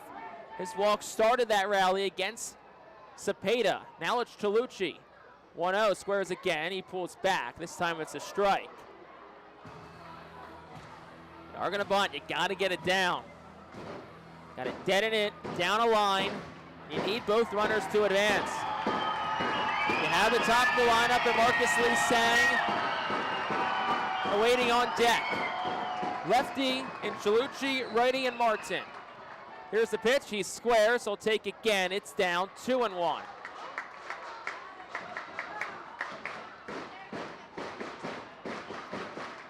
The corners are charging. Paulino from short's going to third. Camo from second goes to first. The right fielder Decker is crashing in to get towards second for a backup. 2-1. Martin squares again, and he bunts, and it's foul. It's 2-2. I think they just say he jabbed at it. So now it's 2 balls, 2 strikes. You got to think the bat's back in Casey Martin's hands here. Corners will stay up. Jordan at first, Miller at third. Middle infield plays back and tight to the bag. Here's the pitch. Martin swings, pops it up. Third base side, foul territory. Miller is there. Miller's got it. Out number 1. So that'll bring Marcus Lee Sang in the top of the lineup to the plate for the Fightin' Phils. There is an arm that's going to begin the throw in the Reading bullpen. Tyler McKay is up. I think they're probably waiting to see what happened with Martin there, because if he gets the bunt down, a hit probably wins it. Now a hit should tie it. Lee Sang the batter, 1 out, bottom 9. First and second. The pitch. That's down, blocked by Marrero. Good job, kept the runners at bay.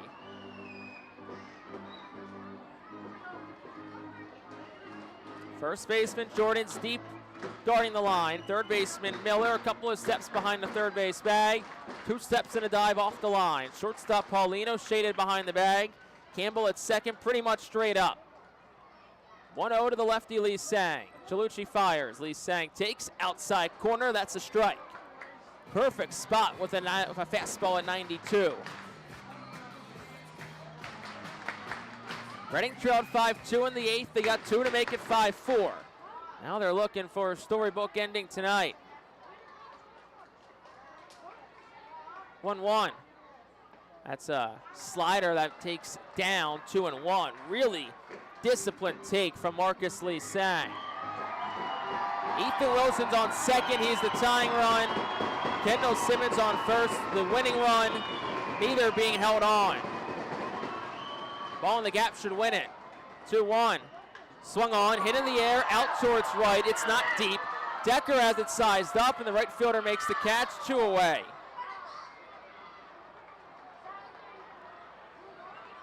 So the hopes of the Fightin' Phils tonight will come down to Carlos De La Cruz. Right fielder Carlos De La Cruz.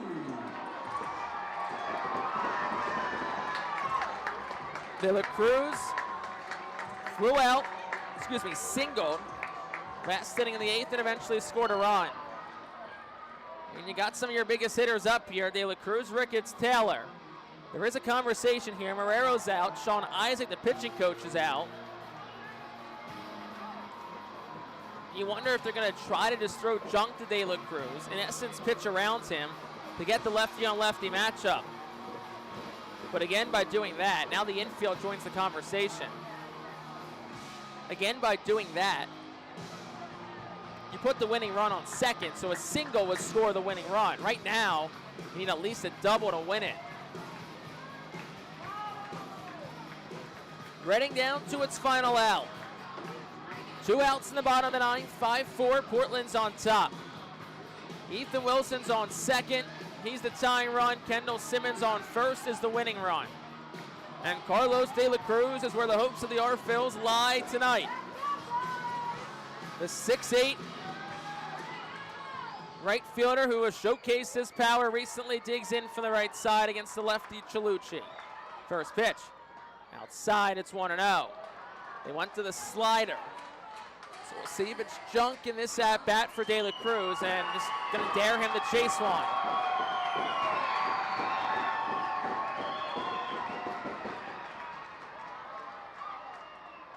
One-0. Carlos swings, it's fouled straight back, 1-1. That was a fastball up. Reading has walked off 1 game this year, May the 8th against Hartford. It was a bases-loaded walk by Robert Moore that scored Casey Martin. Carlos De La Cruz have a chance to add another tally to that mark. It's a 1-1 count with 2 outs. The pitch. Swung on, lifted in the air towards right, not deep. Decker's in, sizes it up, makes the catch, and the ball game is over. Reading got a couple of on here in the 9th, but 3 straight outs recorded by Brendan Chalucci. Ends the inning and ends the game tonight. And the Sea Dogs ultimately are victorious. It's a 5-4 win for them. No runs in the inning on 1 hit for the Fightin' Phils. There were no errors. They strand 2 on base. We'll step aside for a moment. Post-game show coming up next after this on the Fightin' Phillies Radio Network. In continuation of the 275th anniversary of Reading celebration, the Our Phils will play as the Reading Keystones on all Thursdays in 2024. Join us for 11 Keystone Throwback Thursdays, thanks to Brooks Career and Technology Center, H&F Heating and Cooling, Rip It Baseball Town Charities Batting Cages, and Lavelle Law Firm.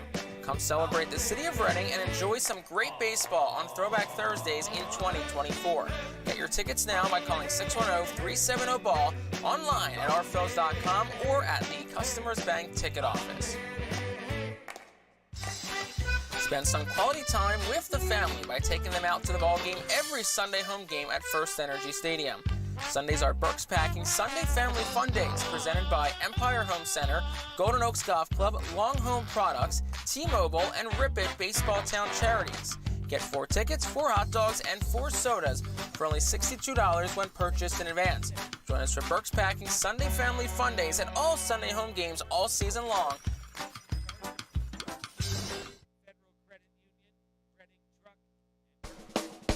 Celebrate the history of America's pastime at the National Baseball Hall of Fame and Museum in Cooperstown. See priceless treasures that will bring your baseball memories to life. Connect with events that shape and change the game and our country. And relive the careers of legends who have earned the greatest honor in sports.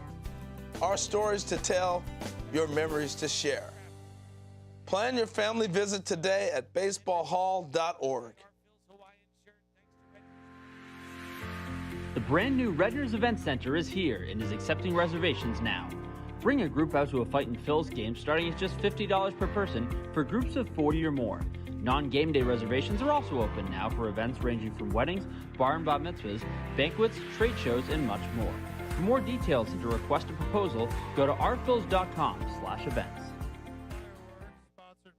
The award-winning Reading Hospital Tower Health Pool Party provides an unforgettable night out with family and friends. Enjoy a baseball game while swimming in the 87-degree heated pool directly behind the right field home run wall. Plus, 2.5 hours of all-you-can-eat buffet, photos and autographs with the crazy hot dog vendor, and the Fightin' Phil's mascot band. Regular season tickets start at $37 per person for groups of 20 or more. Give us a call today at 610-370-BALL.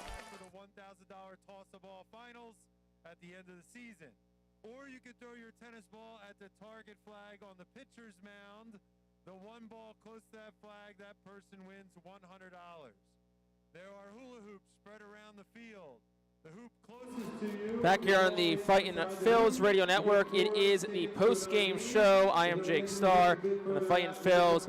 They rallied, had a good fight, but ultimately fall 5-4 to the Portland Sea Dogs and now trail 2-0 in this week's 6-game series. Reading trailed 5-2 in the 8th. They got a couple of runs, but ultimately they got a couple more base runners in the 9th, but could not get the last run home to score. So Portland wins it tonight. It's 5-4 is our final. And with the win, Portland now leads the series 2-0. And they are 33-26. Reading falls at 25-34. Portland tonight 5 runs on 11 hits, no errors, 7 left. Reading 4 runs, 9 hits, no errors, 7 left on base as well. Hunter Dobbins to win, he's 4-1. Lachlan Wells takes the loss, he's 2-4. Brendan Chalucci plays hero, comes in, gets the save. That is his second. Time of the game, 2 hours and 31 minutes. Played in front of a crowd of 7,011 fans here tonight to watch some fireworks presented by your local Kia dealers. Tomorrow, 7 o'clock first pitch. It'll be Matt Osterberg and C.J. Liu on the mound for Portland. We'll be on the air for our pregame show at 6:45. So we'll talk to you tomorrow at 6:45. That has been tonight's Our Phil's broadcast, and we'll talk to you next time. I'm Jake Starr saying have a great night.